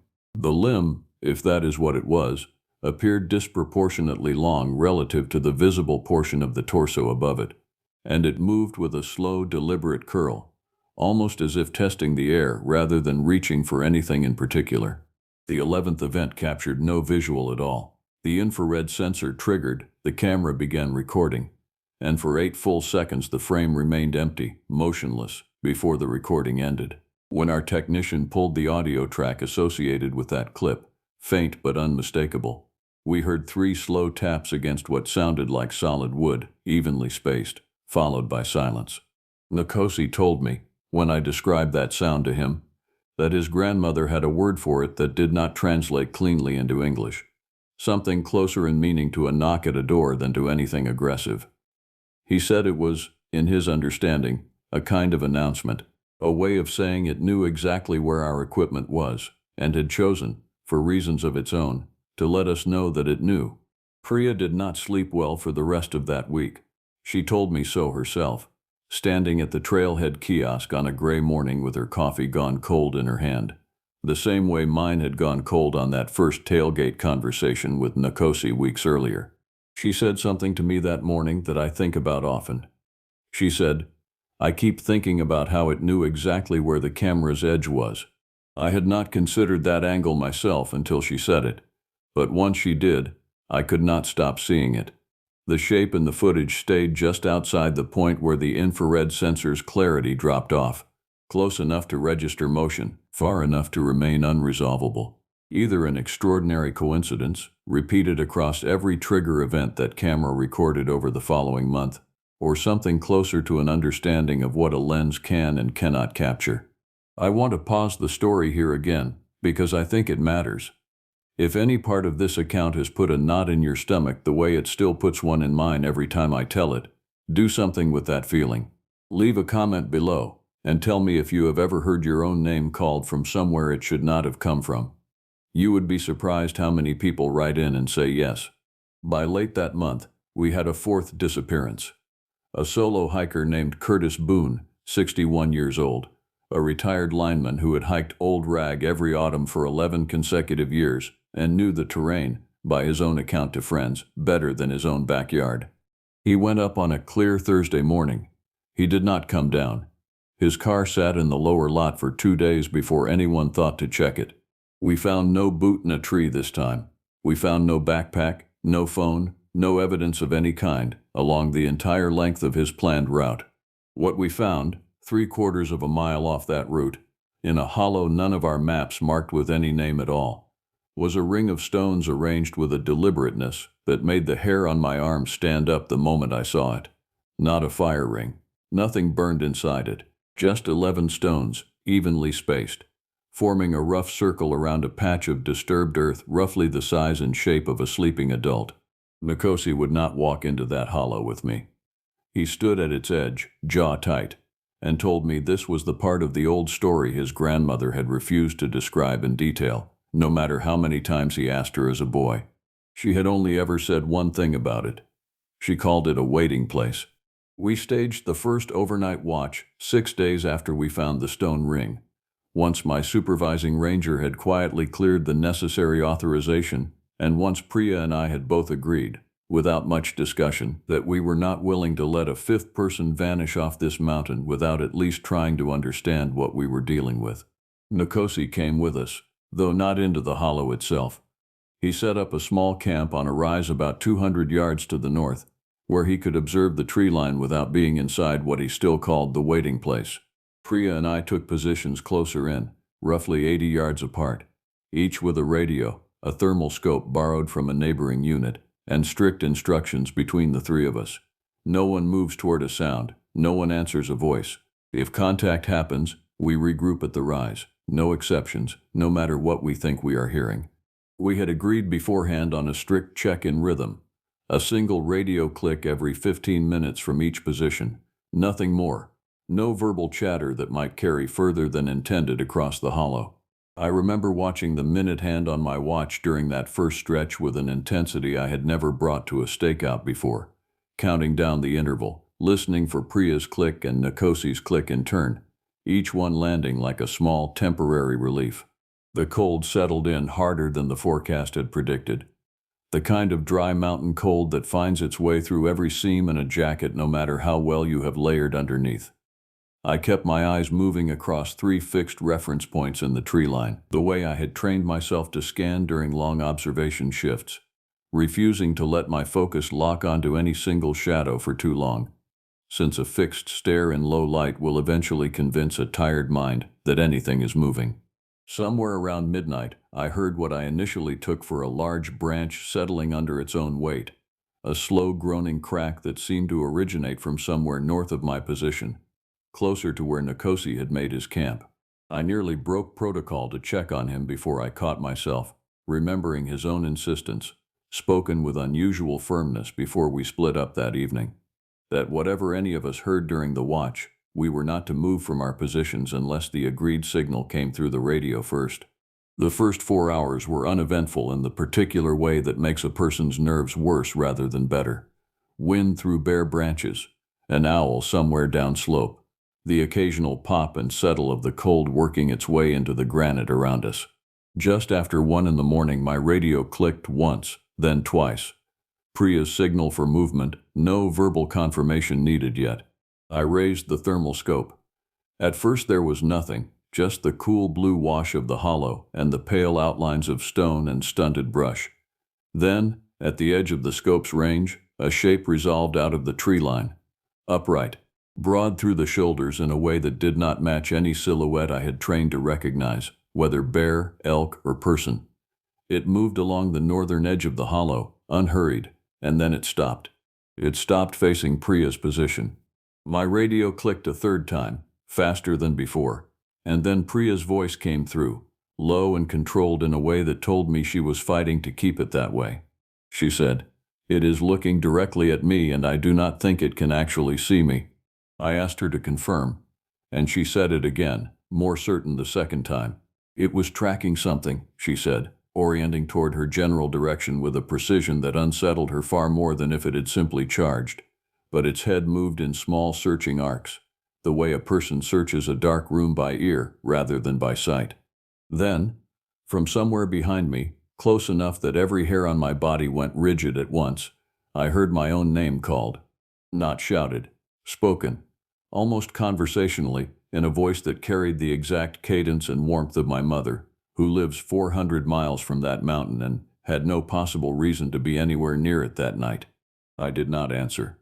Every instinct in my body wanted to turn, wanted to call back, wanted to move toward a voice that sounded so completely, impossibly like someone I loved standing 20 feet behind me in the cold. I gripped the edge of my radio instead, hard enough to leave a mark on my palm that lasted 2 days, and I kept my eyes forward on the hollow, on the shape that was still turning its searching arcs toward Priya's position. I said her name into the radio, quiet, steady, and told her to fall back to the rise immediately, no argument. She did not answer. I called again, static, then faint, distorted, a single transmission that I have listened to more times than I can count in the recording we later pulled from the radio unit's memory. A voice, close to Priya's own voice but not quite, saying my name back to me, the same warm, impossible cadence I had just heard from behind my own position, except now coming from her channel instead of the empty woods behind me. I broke every instruction I had given an hour earlier. I moved toward her position at a dead run. The 11 minutes it took me to reach her felt longer than the entire 4-hour watch that preceded them. I moved through brush I could not see clearly, guided mostly by memory of the terrain from daylight scouting earlier that week, calling her name once, quietly, and immediately regretting it, since I had no way of knowing whether the voice that answered back, if one did, would actually be hers. None did. The mountain stayed silent apart from my own footsteps and my own ragged breathing, which felt, in that moment, like its own kind of mercy. I found her 11 minutes later, further downslope than her assigned post, disoriented, one knee bleeding through torn fabric where she had fallen on the rocks. She was alive. She was, by every measure that matters, unharmed beyond the fall itself. But she could not tell me, that night or in the weeks since, how she had ended up 200 yards from where she was supposed to be standing, or what exactly she had followed to get there. She only remembered thinking it sounded exactly like me, calling her toward the tree line, and that some small, clear part of her mind, even as she moved, had known with absolute certainty that I was still standing 80 yards behind her the whole time. We called off the overnight watch program after that night. My supervising ranger did not ask many questions about why. I think, by that point he already understood the answer better than any of us wanted to say out loud.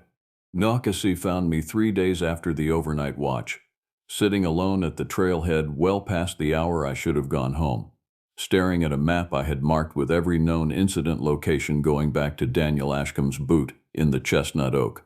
He sat down beside me without a word for a long while, then finally asked what I intended to do next. I told him I did not know. I told him I had spent my entire career believing that any problem on a mountain could eventually be solved with enough training, enough equipment, enough careful methodical searching, and that for the first time since I had taken this job I genuinely did not believe that anymore. He told me his grandmother had passed down exactly one method for dealing with what she called a waiting place, and that he had never expected to need it in his own lifetime, and that he was only telling me now because Curtis Boone still had not been found, and because a man named Curtis Boone had a daughter who called our station every single week asking whether anyone was still looking. The method, as Nokosi explained it, was not confrontation. It was not a trap, not a lure. Nothing built around the assumption that a person could outsmart something that had spent longer on that mountain than every generation of every family who had ever lived near it combined. It was an offering and a request, spoken aloud at the edge of the waiting place, in a form his grandmother had taught him word for word as a boy, though he admitted freely that he did not know how much of the specific language mattered versus the intention behind it.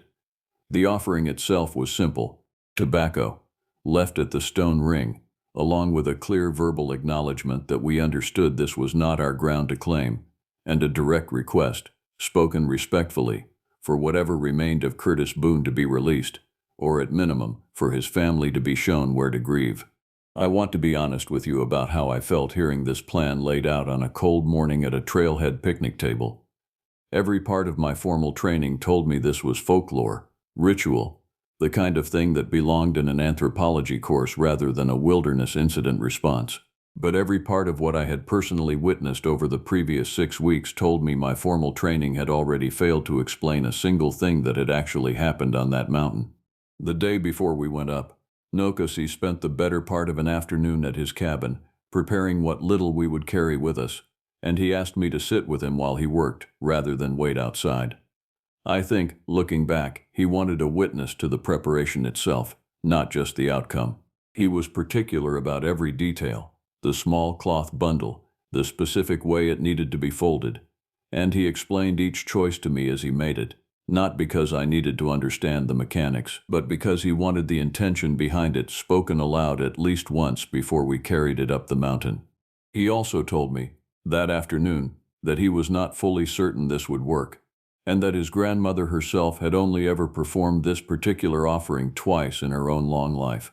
Both times decades apart, both times for reasons she never fully explained to her family, beyond the fact that someone had been lost and needed to be released, rather than left to become part of the mountain's private accounting. He said the uncertainty did not trouble him as much as I might expect. He said some things are worth doing carefully and respectfully, even when you cannot promise yourself the outcome you are hoping for. I did not sleep much that night. I kept thinking about Curtis Boone's daughter, calling the station every week, and about the particular kind of not knowing that must live inside a person waiting on news that never quite arrives. We went up together at dawn 2 days later, just the two of us. No radios beyond a single emergency channel, no thermal scope, no equipment beyond what Nkosi insisted we carry. He led the way to the stone ring without hesitation, though I noticed he still would not step fully inside it, choosing instead to kneel at its very edge. He spoke for perhaps 2 minutes, quiet, in a rhythm that did not sound like ordinary speech, though I could not tell you whether it was a language passed down through his family or something closer to a private prayer built from pieces of both English and something older. I stood a respectful distance behind him and said nothing, though at his request I spoke Curtis Boone's full name aloud once, clearly, into the cold morning air, along with the words his daughter had asked me to pass along if we ever found a way to reach whatever had taken him. We are not here to take anything. We are here because someone loves him and wants him found. For a long moment afterward, nothing happened at all.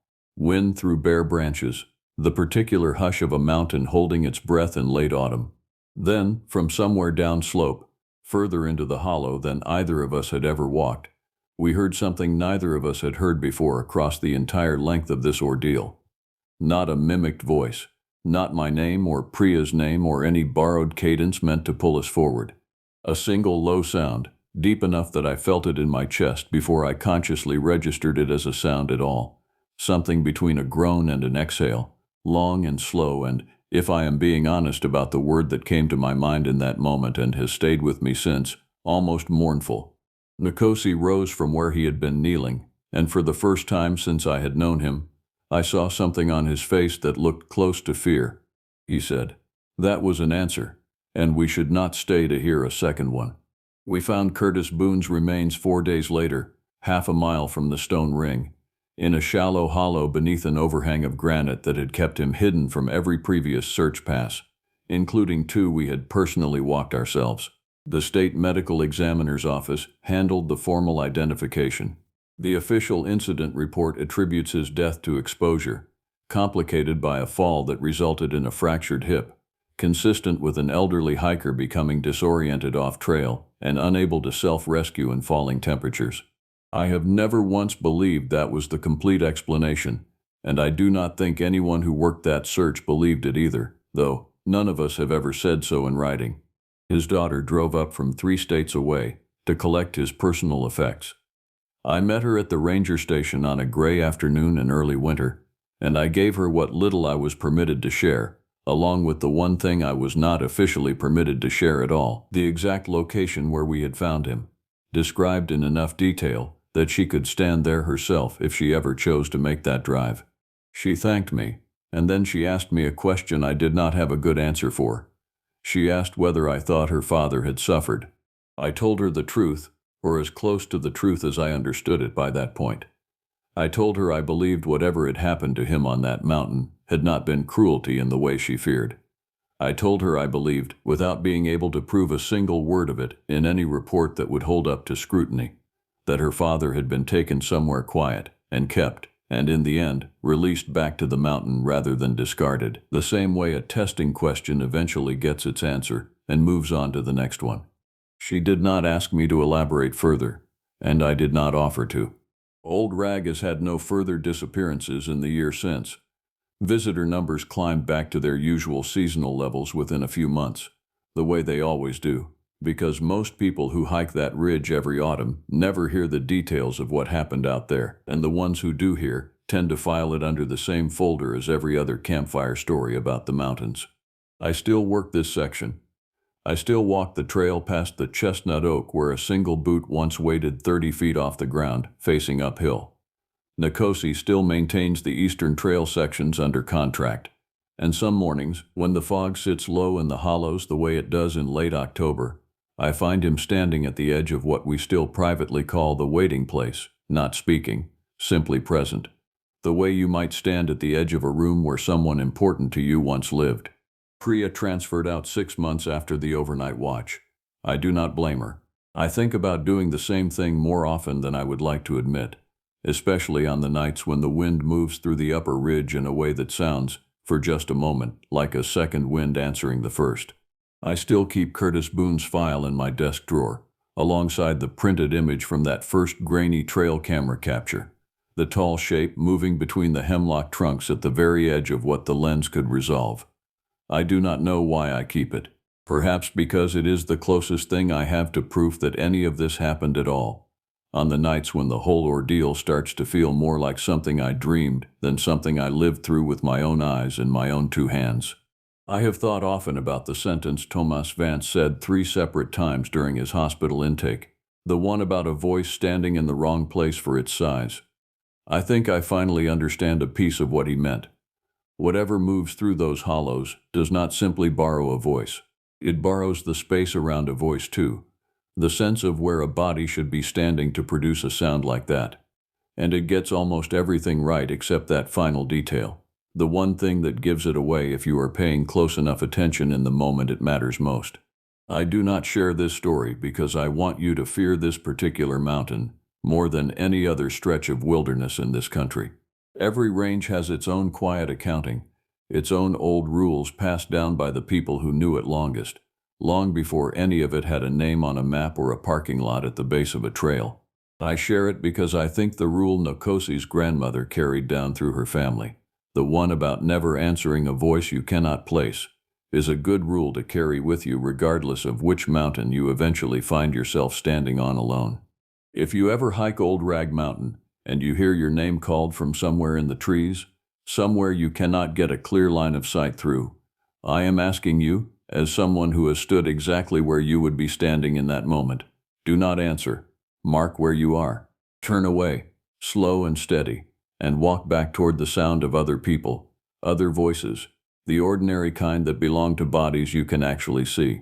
And before you close this out and move on to whatever comes next in your night, take a moment to subscribe to this channel and leave a comment telling me you made it to the end of this one. Stories like this one live and travel because people like you choose to share them forward. And every single one of you who does that makes it a little easier to keep telling them. I will see you on the next trail.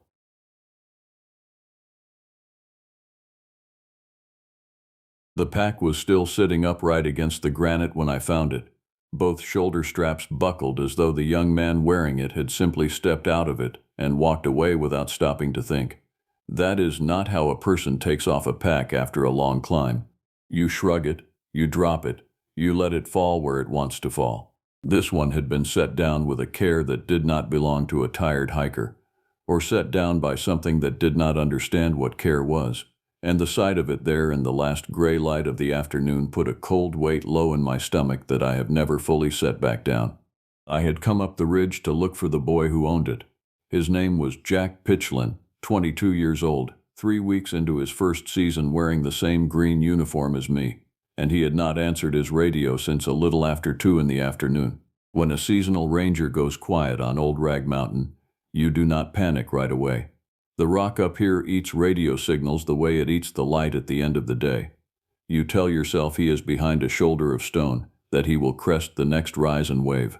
You tell yourself that for 1 hour, and then for a second hour, and then you stop telling yourself anything, and you start walking faster.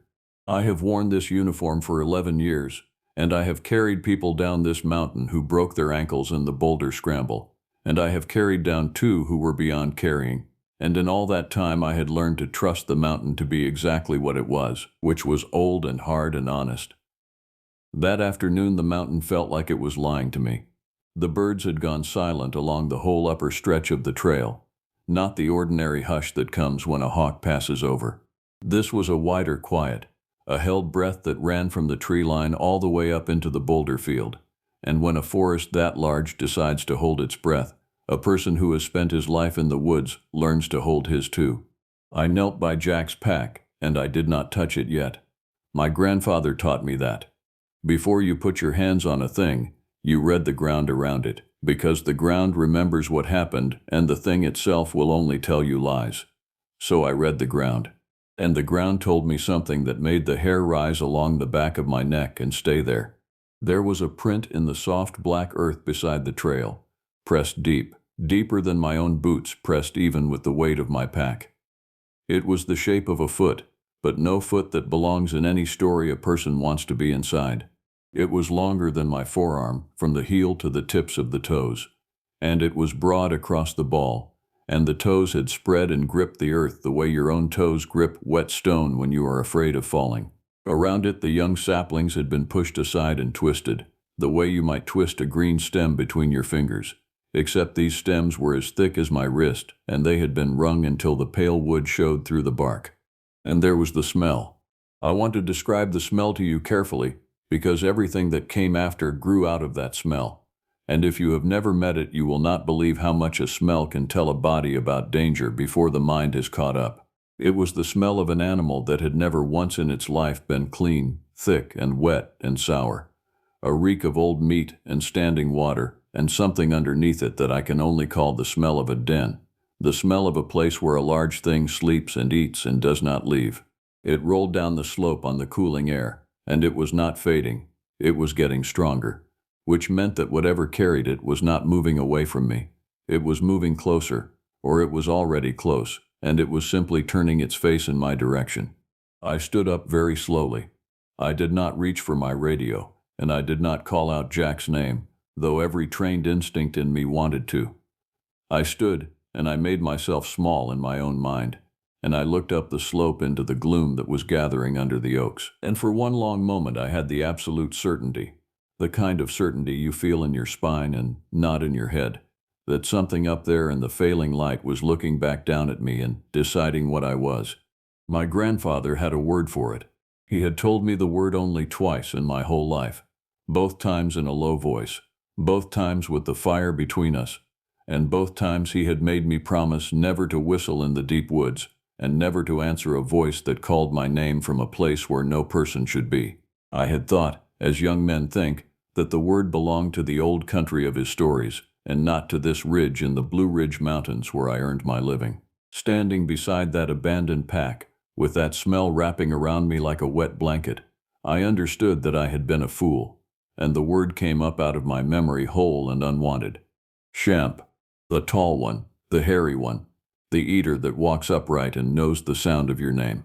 The light was going fast now, sliding off the granite and pooling in the low places, and I was standing alone on the shoulder of Old Rag Mountain with a dead radio in a pocket and a missing boy somewhere above me, and the smell was still growing, and up in the tree line, where a moment before there had been only shadow, one of the shadows had changed its shape. I did not run. I want to be honest with you about the fear, because I think the fear is the true subject of everything I am telling you, but I did not run. And the reason I did not run is that my grandfather Tunkasila had put a set of rules inside me when I was a boy, and those rules held me together on the slope, when my own courage would have failed. Do not run, he had said, because a thing that hunts is built to chase, and the moment you run you become the rabbit, and the rabbit has already lost. Do not stare into its eyes, because to stare is to challenge, and you do not challenge the tall one. Make yourself calm, make yourself boring. Speak low and even. as you would to a horse that is deciding whether to trust you, and give ground slowly, and never turn your back. So I gave ground. I picked up Jack's pack, because I could not leave it, and I backed down the trail one careful step at a time, keeping my body turned 3/4 toward the tree line, keeping my breathing slow, and the shape at the edge of the wood did not follow me down. It stood, and it watched. And when I had gone far enough down the switchbacks that the shoulder of the mountain came between us, the smell finally began to thin, and I let myself take one full breath, and I found that my hands were shaking so badly I could barely work the radio when it came back to life. The first voice I raised was Pushmataha. He was the senior man on our station, 53 years old, broad through the shoulders and slow to speak, and he carried the name of a great speaker of our people, the way some men carry a heavy coat, easily, without seeming to notice the weight of it. When I told him what I had found, and I told him only the plain parts, the pack and the missing boy and the light going, he did not waste a single word. He said he was already moving, that he was bringing Folsom and a full kit, and that I was to come down to the trailhead and wait and not go back up alone. Then he said one more thing, and the fact that he said it told me he had understood the parts I had not spoken. He said, "Do not whistle for us. When you hear us coming, do not answer with a whistle." David Folsom did not believe in any of it, and I did not blame him. Folsom was a practical man, 4 years younger than me, the kind of ranger who could look at a slope and tell you where the water would run in a storm, and where a lost hiker would drift, and where a body would come to rest, all from the shape of the land. And he trusted the shape of the land the way another man trusts Scripture. When the three of us stood in the gravel lot in the last of the daylight, Folsom looked at the twisted saplings I described, and the depth of the print I had seen, and he told me, kindly, that a bear can do strange things to a stand of young trees, and that fear does something to the memory, and that the boy was most likely down a ravine with a broken leg, cold and scared and waiting for us, and that we owed it to him to think clearly. I told Folsom that I hoped with everything in me that he was right. I meant it. There is no shame in hoping the ordinary answer is the true one. But I had knelt by that print, and I had breathed that smell, and I knew the difference between a fear that the mind invents and a fear that the body reports. And this fear had come up through the soles of my boots. Greenwood LaFleur reached us by radio from the valley office as full night came down. He was the chief of our district, the man who would run the search on paper, careful and precise. And he did everything correctly. He logged the time. He set the boundaries of the search area. He arranged for more people to come at first light. He told us, in the flat, calm voice of a man who has done this many times, that under no circumstances were 3 rangers to press up a technical scramble in full night after an unknown large animal, and that we would stage, and rest, and go up strong at dawn. He was right, and he was wrong, and the trouble was that Jack Pitchlynn was somewhere up there in the gloom, and Jack was one of ours. We did not go up. I want you to know that we obeyed the order, because everything that happened later would have happened worse if we had not. But we did not sleep either. The 3 of us sat at the base of the mountain through the whole of that night, a small fire between us, and we listened. And old Rag Mountain, which for 11 years had spoken to me only in wind and water and the ordinary voices of its animals, spoke to us that night in a language I had prayed I would never hear. Around midnight, from high up on the slope, there came a sound. It was a knock, a single heavy knock, wood struck against wood, so loud and so solid that Folsom sat up straight and stopped pretending to doze. A minute later there was another, from a different place along the ridge, answering the first. And then, far off, so faint that I might have dreamed it, there came a long, low call that rose and fell and did not belong to any owl or any elk or any living creature that Folsom or I could name. And after the call there was a silence so complete that I could hear the fire eating the wood and the blood moving in my own ears. Folsom did not say anything about bears after that. At first light we went up, and we did not go up as 3. Greenwood LaFleur had spent the night on the telephone, and by the gray hour before dawn our small fire at the trailhead had grown into a camp, and around it were faces I had known my whole life, faces from home, men who had driven through the night because a boy of our people was lost on a mountain, and because some of them had heard, in the way that news travels among us, exactly what kind of mountain it had become. Tubby came. He was past 60, an elder and a tracker, a man who could look at a bent blade of grass and tell you what had bent it and how long ago and which way it had gone. And he had learned that skill from men who had learned it from men, back and back, in an unbroken line that reached further than any written record. And with him came Nitakachi, a hunter in his middle 30s, quiet and fast, a man who read the ground the way Folsom read the shape of the land, except that Nitakachi read the ground for the things that walked on it. When those two knelt over the print I had found, and the light was strong enough to show the whole of it, neither one of them said the ordinary things. Nitakachi traced the spread of the toes with a single finger without touching the earth, and Tubby looked at the twisted saplings for a long time, and then he looked at me, and in his old face I saw the thing I had been afraid to see, which was recognition. He said the name in our language, softly, so that the younger men would not all hear it at once and be afraid. Then he said, in English, for Folsom, "This is not a bear." We climbed. Nitakachi went first, reading the sign, and I have never seen a man move through a boulder field with such care, placing each foot, pausing, reading, going on. The trail of the tall one was not hard to follow once you knew what you were following. It had come down off the high ridge, and it had walked the same path Jack must have walked, and here and there the story of what had happened was written in the earth so plainly that even Folsom could read it. Here Jack had stopped. Here he had set down his pack, and I understood now that he had not set it down carelessly at all. He had set it down the way a person sets down a heavy thing when he suddenly needs both hands free and both feet ready, the way a person moves when he has just realized he is not alone. And here, a few steps on, the boy's tracks changed. His stride opened up. He had begun to run. And running is what the rules forbid.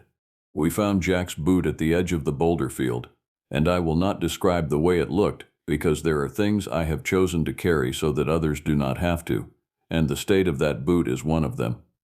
Nitakachi found it, and he crouched beside it, and he did not pick it up, and after a moment he raised his eyes to the great tumbled slope of granite above us, the scramble that draws hikers from all over the country to test themselves against it. And he said that the trail of the tall one went up into the rocks, into the deep places between the boulders where a body could crawl, and a large thing could hide. And that Jack's trail went up there too, mixed together with it, and that Jack had still been on his own 2 feet, one boot on and one boot gone, when they went up. Which meant, and I made myself say it out loud so that hope would not make cowards of us, that the boy might still be alive. We stopped and we made a plan, and I telephoned home, because I needed the oldest voice we had, and the oldest voice we had belonged to a Pukshinubi. He was more than 90 years old, the keeper of our longest memory, a man who had heard the stories from the mouths of people born before the roads came, and when the connection reached him, thin and crackling from the valley below, and I told him where I was standing and what we had found. He was quiet for so long that I thought the call had dropped. Then he told me the account of the tall one, the full account, the one I had only ever heard in pieces, and I am going to give it to you the way he gave it to me, because you have come this far up the mountain with me, and if you have not yet reached out your hand and pressed that like on the screen in front of you, I am asking you to do it now, before I tell you the old man's words, because what he said next is the shape of the danger we were walking into, and I have never repeated it to anyone until now. The tall one, a Pukshinubi said, is older than our people on this land, and it was here when we came, and it will be here when we are gone. It is not a spirit, and it is not a devil. It is a thing of flesh, and it eats, and what it hungers for most is the meat that walks and talks. It is cunning past the cunning of any animal. It learns the sounds it hears. It will call in the voice of a bird to bring the bird close, and it will call in the voice of a man to bring the man close. And this is the great danger and the whole of the warning. If you hear a voice you love calling to you from the rocks, from a place where that person cannot be, you must not answer, and you must not go, because it is not that person. It is the tall one, wearing the voice the way you wear a coat, and it has learned your name, and it is patient, and it is hungry, and it is very close. Do not whistle, the old man said. Do not answer. Do not go alone into the rocks after dark. And if it offers you a gift, if you find something laid out for you in your path, a stack of stones, a twist of hair, the bones of a thing arranged with care, You leave it exactly where it lies, and you thank it in your heart, and you go the other way, because to take what the tall one gives is to accept a debt, and it always, always comes to collect.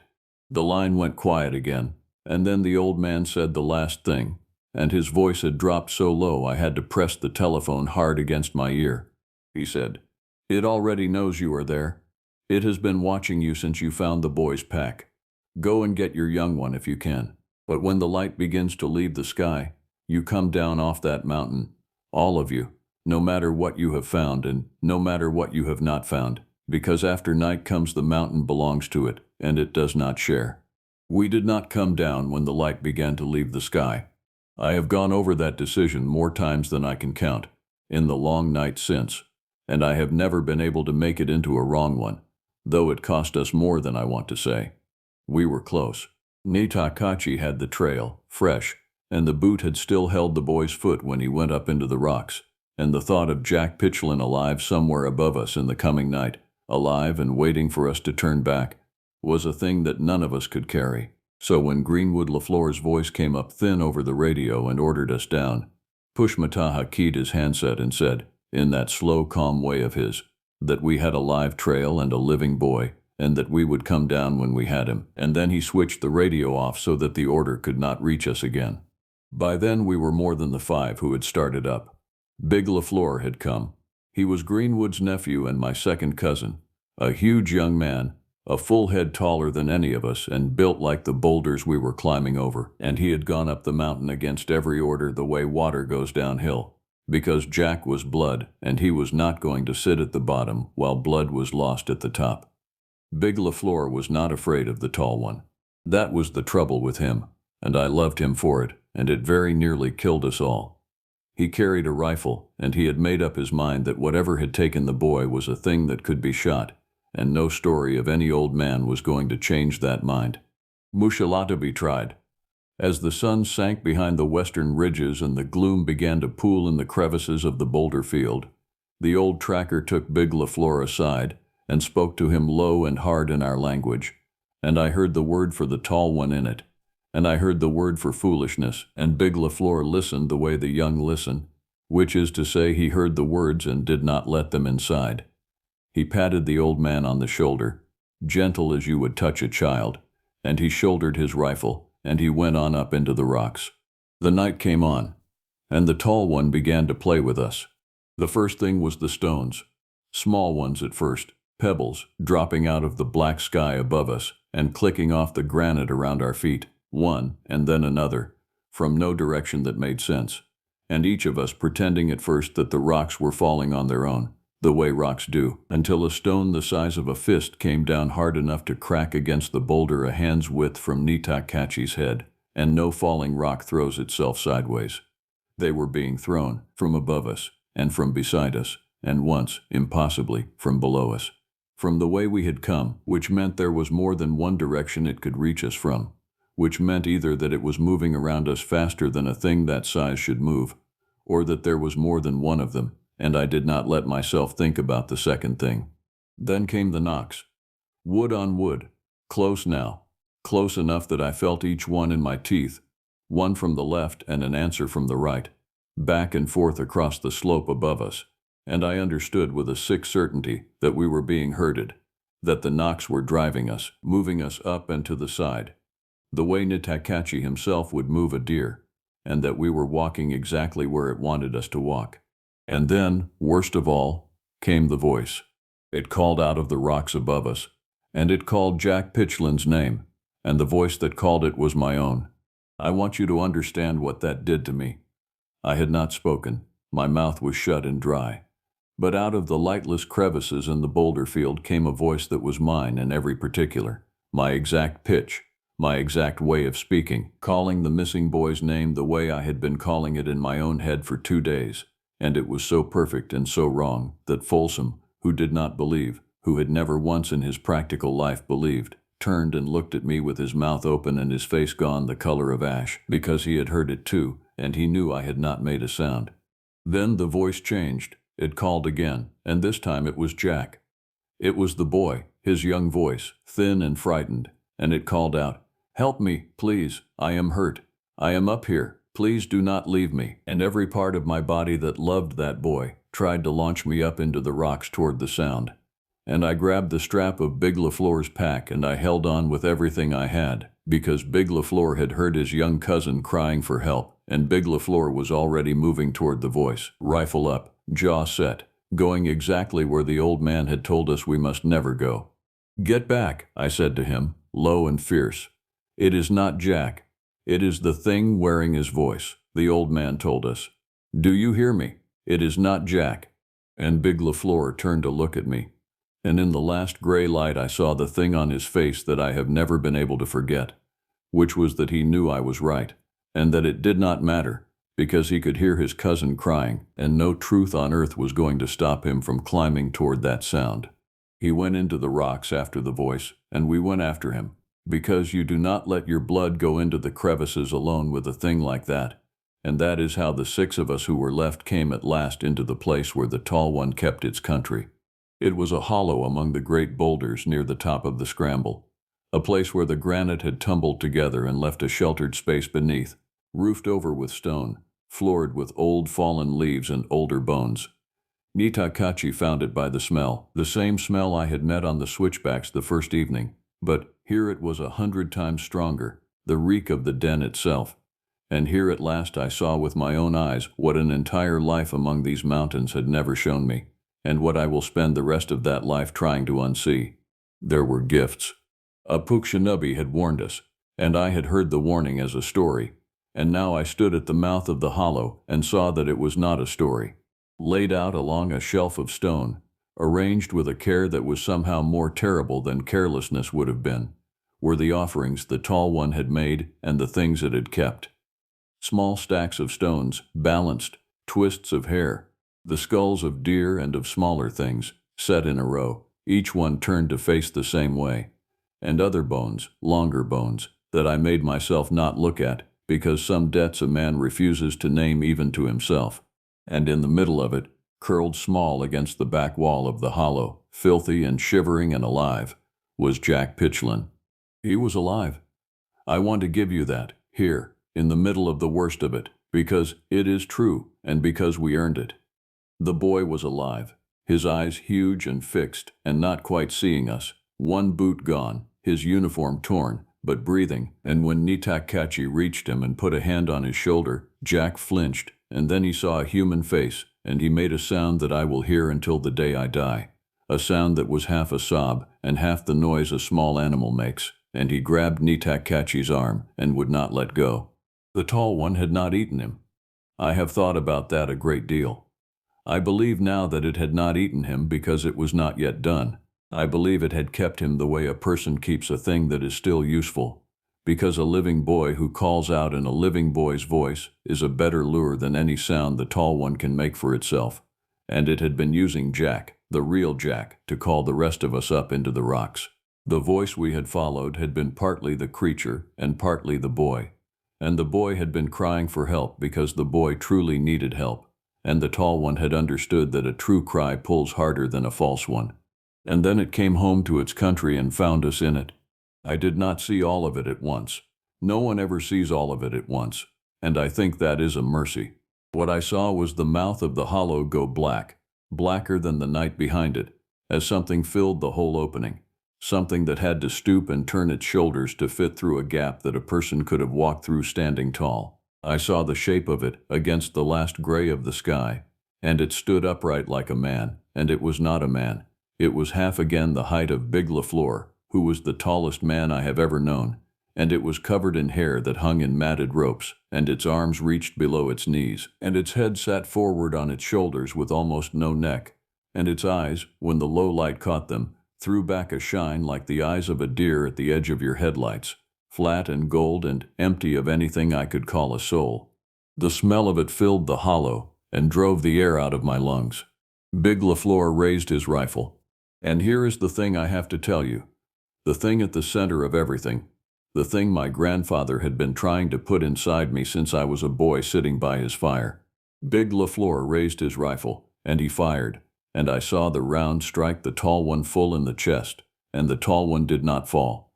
It flinched, the way you flinch from a wasp, and it made a sound that I felt in the marrow of my bones, a roar that was not quite a roar, too deep and too knowing, and then it moved, and a thing that size should not have been able to move like that, and it took Big LaFleur off his feet before he could work the bolt a second time. We did not save Big LaFleur with the rifle. We could not have. Mushalatubby had known that from the first, and I understood it in that hollow with a clarity that has never left me. The old ways were not superstition.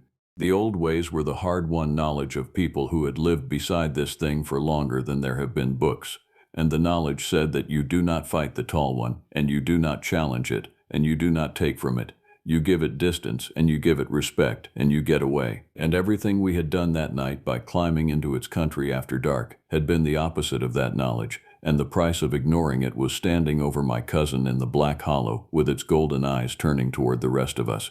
It was Mushalatubby who saved us, the oldest man on the mountain, moving faster than his years should have allowed. He did not raise a weapon, he raised his voice, and he spoke to the tall one in our language. The old words, low and steady, not a challenge and not a plea, and I understood only some of it, but I understood the shape of it, which was the shape of a man speaking to a power far greater than himself, and offering it the one thing it might accept, which was acknowledgement. He named it. He told it that we knew what it was, and that we knew whose country this was, and that we were leaving it, and that we asked only to carry our young ones down. And he took from around his own neck a thing he had carried up the mountain, a small worked thing, old, that had belonged to his father and his father before him, and he laid it down on the stone shelf among the other gifts, an offering given freely, a debt paid before it was owed, and he backed away with his empty hands open at his sides. I do not know why it let us go. I do not believe it was mercy, because I do not believe the tall one knows what mercy is. I think perhaps it had taken what it came for. I think perhaps the old words in the old gift were a language it remembered from a time before us, and it answered them the way you answer a thing you have not heard in a very long time.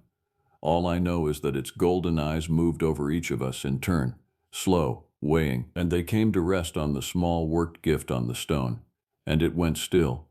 And in the stillness Nitatsi lifted Jack Pitchlin onto his back, and Folsom and I lifted what we could lift of Big LaFleur, and we backed out of that hollow, into the night with our faces turned toward the thing until the rocks came between us. Exactly as my grandfather had taught me on the first day. Do not run. Do not turn your back. Give ground. Get away. We came down off Old Rag Mountain in the gray hour before dawn, and the mountain let us go. I have thought a great deal about that phrase. The mountain let us go, because it is exactly how it felt, and it is exactly the truth. We did not escape. You do not escape the tall one. It permitted our leaving, for reasons that belong to it and not to us. And there is a difference between escaping and being permitted to leave.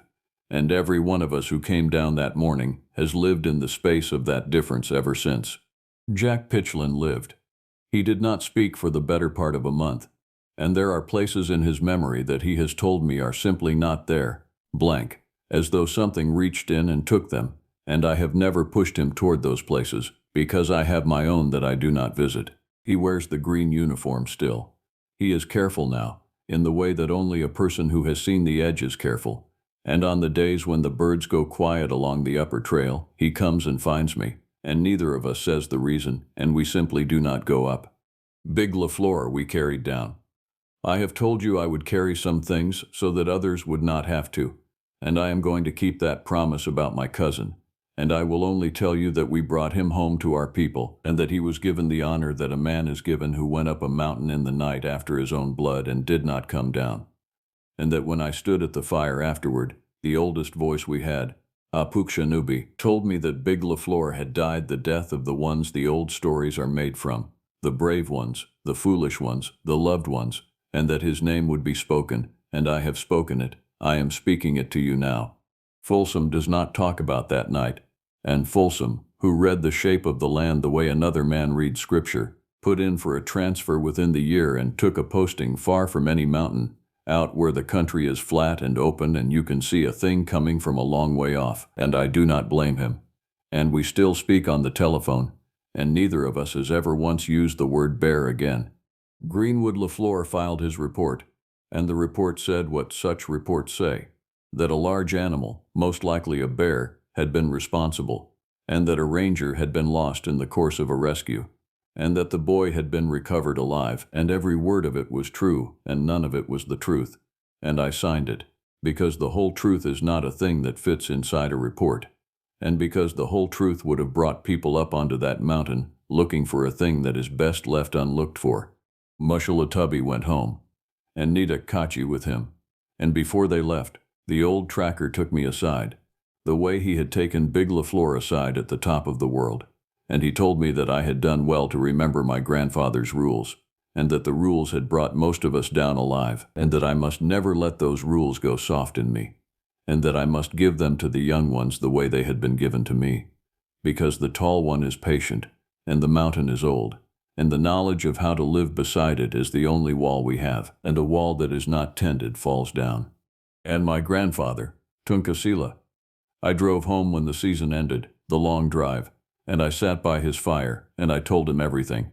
The pack set down with too much care, the print longer than my forearm, the smell, the voice that was mine, the hollow full of gifts, the old words that Mushalatubby spoke, the golden eyes weighing us in the black, and the old man listened without a single interruption, and when I was done he was quiet for a long time, and then he reached over and put his hand on the back of my neck the way he had when I was a boy, and he said that I had met the tall one and lived, and that not many do, and that now I carried the word the way he carried it, not as a story but as a truth, and that one day I would sit by a fire of my own with a young one in front of me, and I would tell that young one never to whistle in the deep woods, and never to answer a voice that calls from a place where no person should be, and never, ever to take what the tall one gives.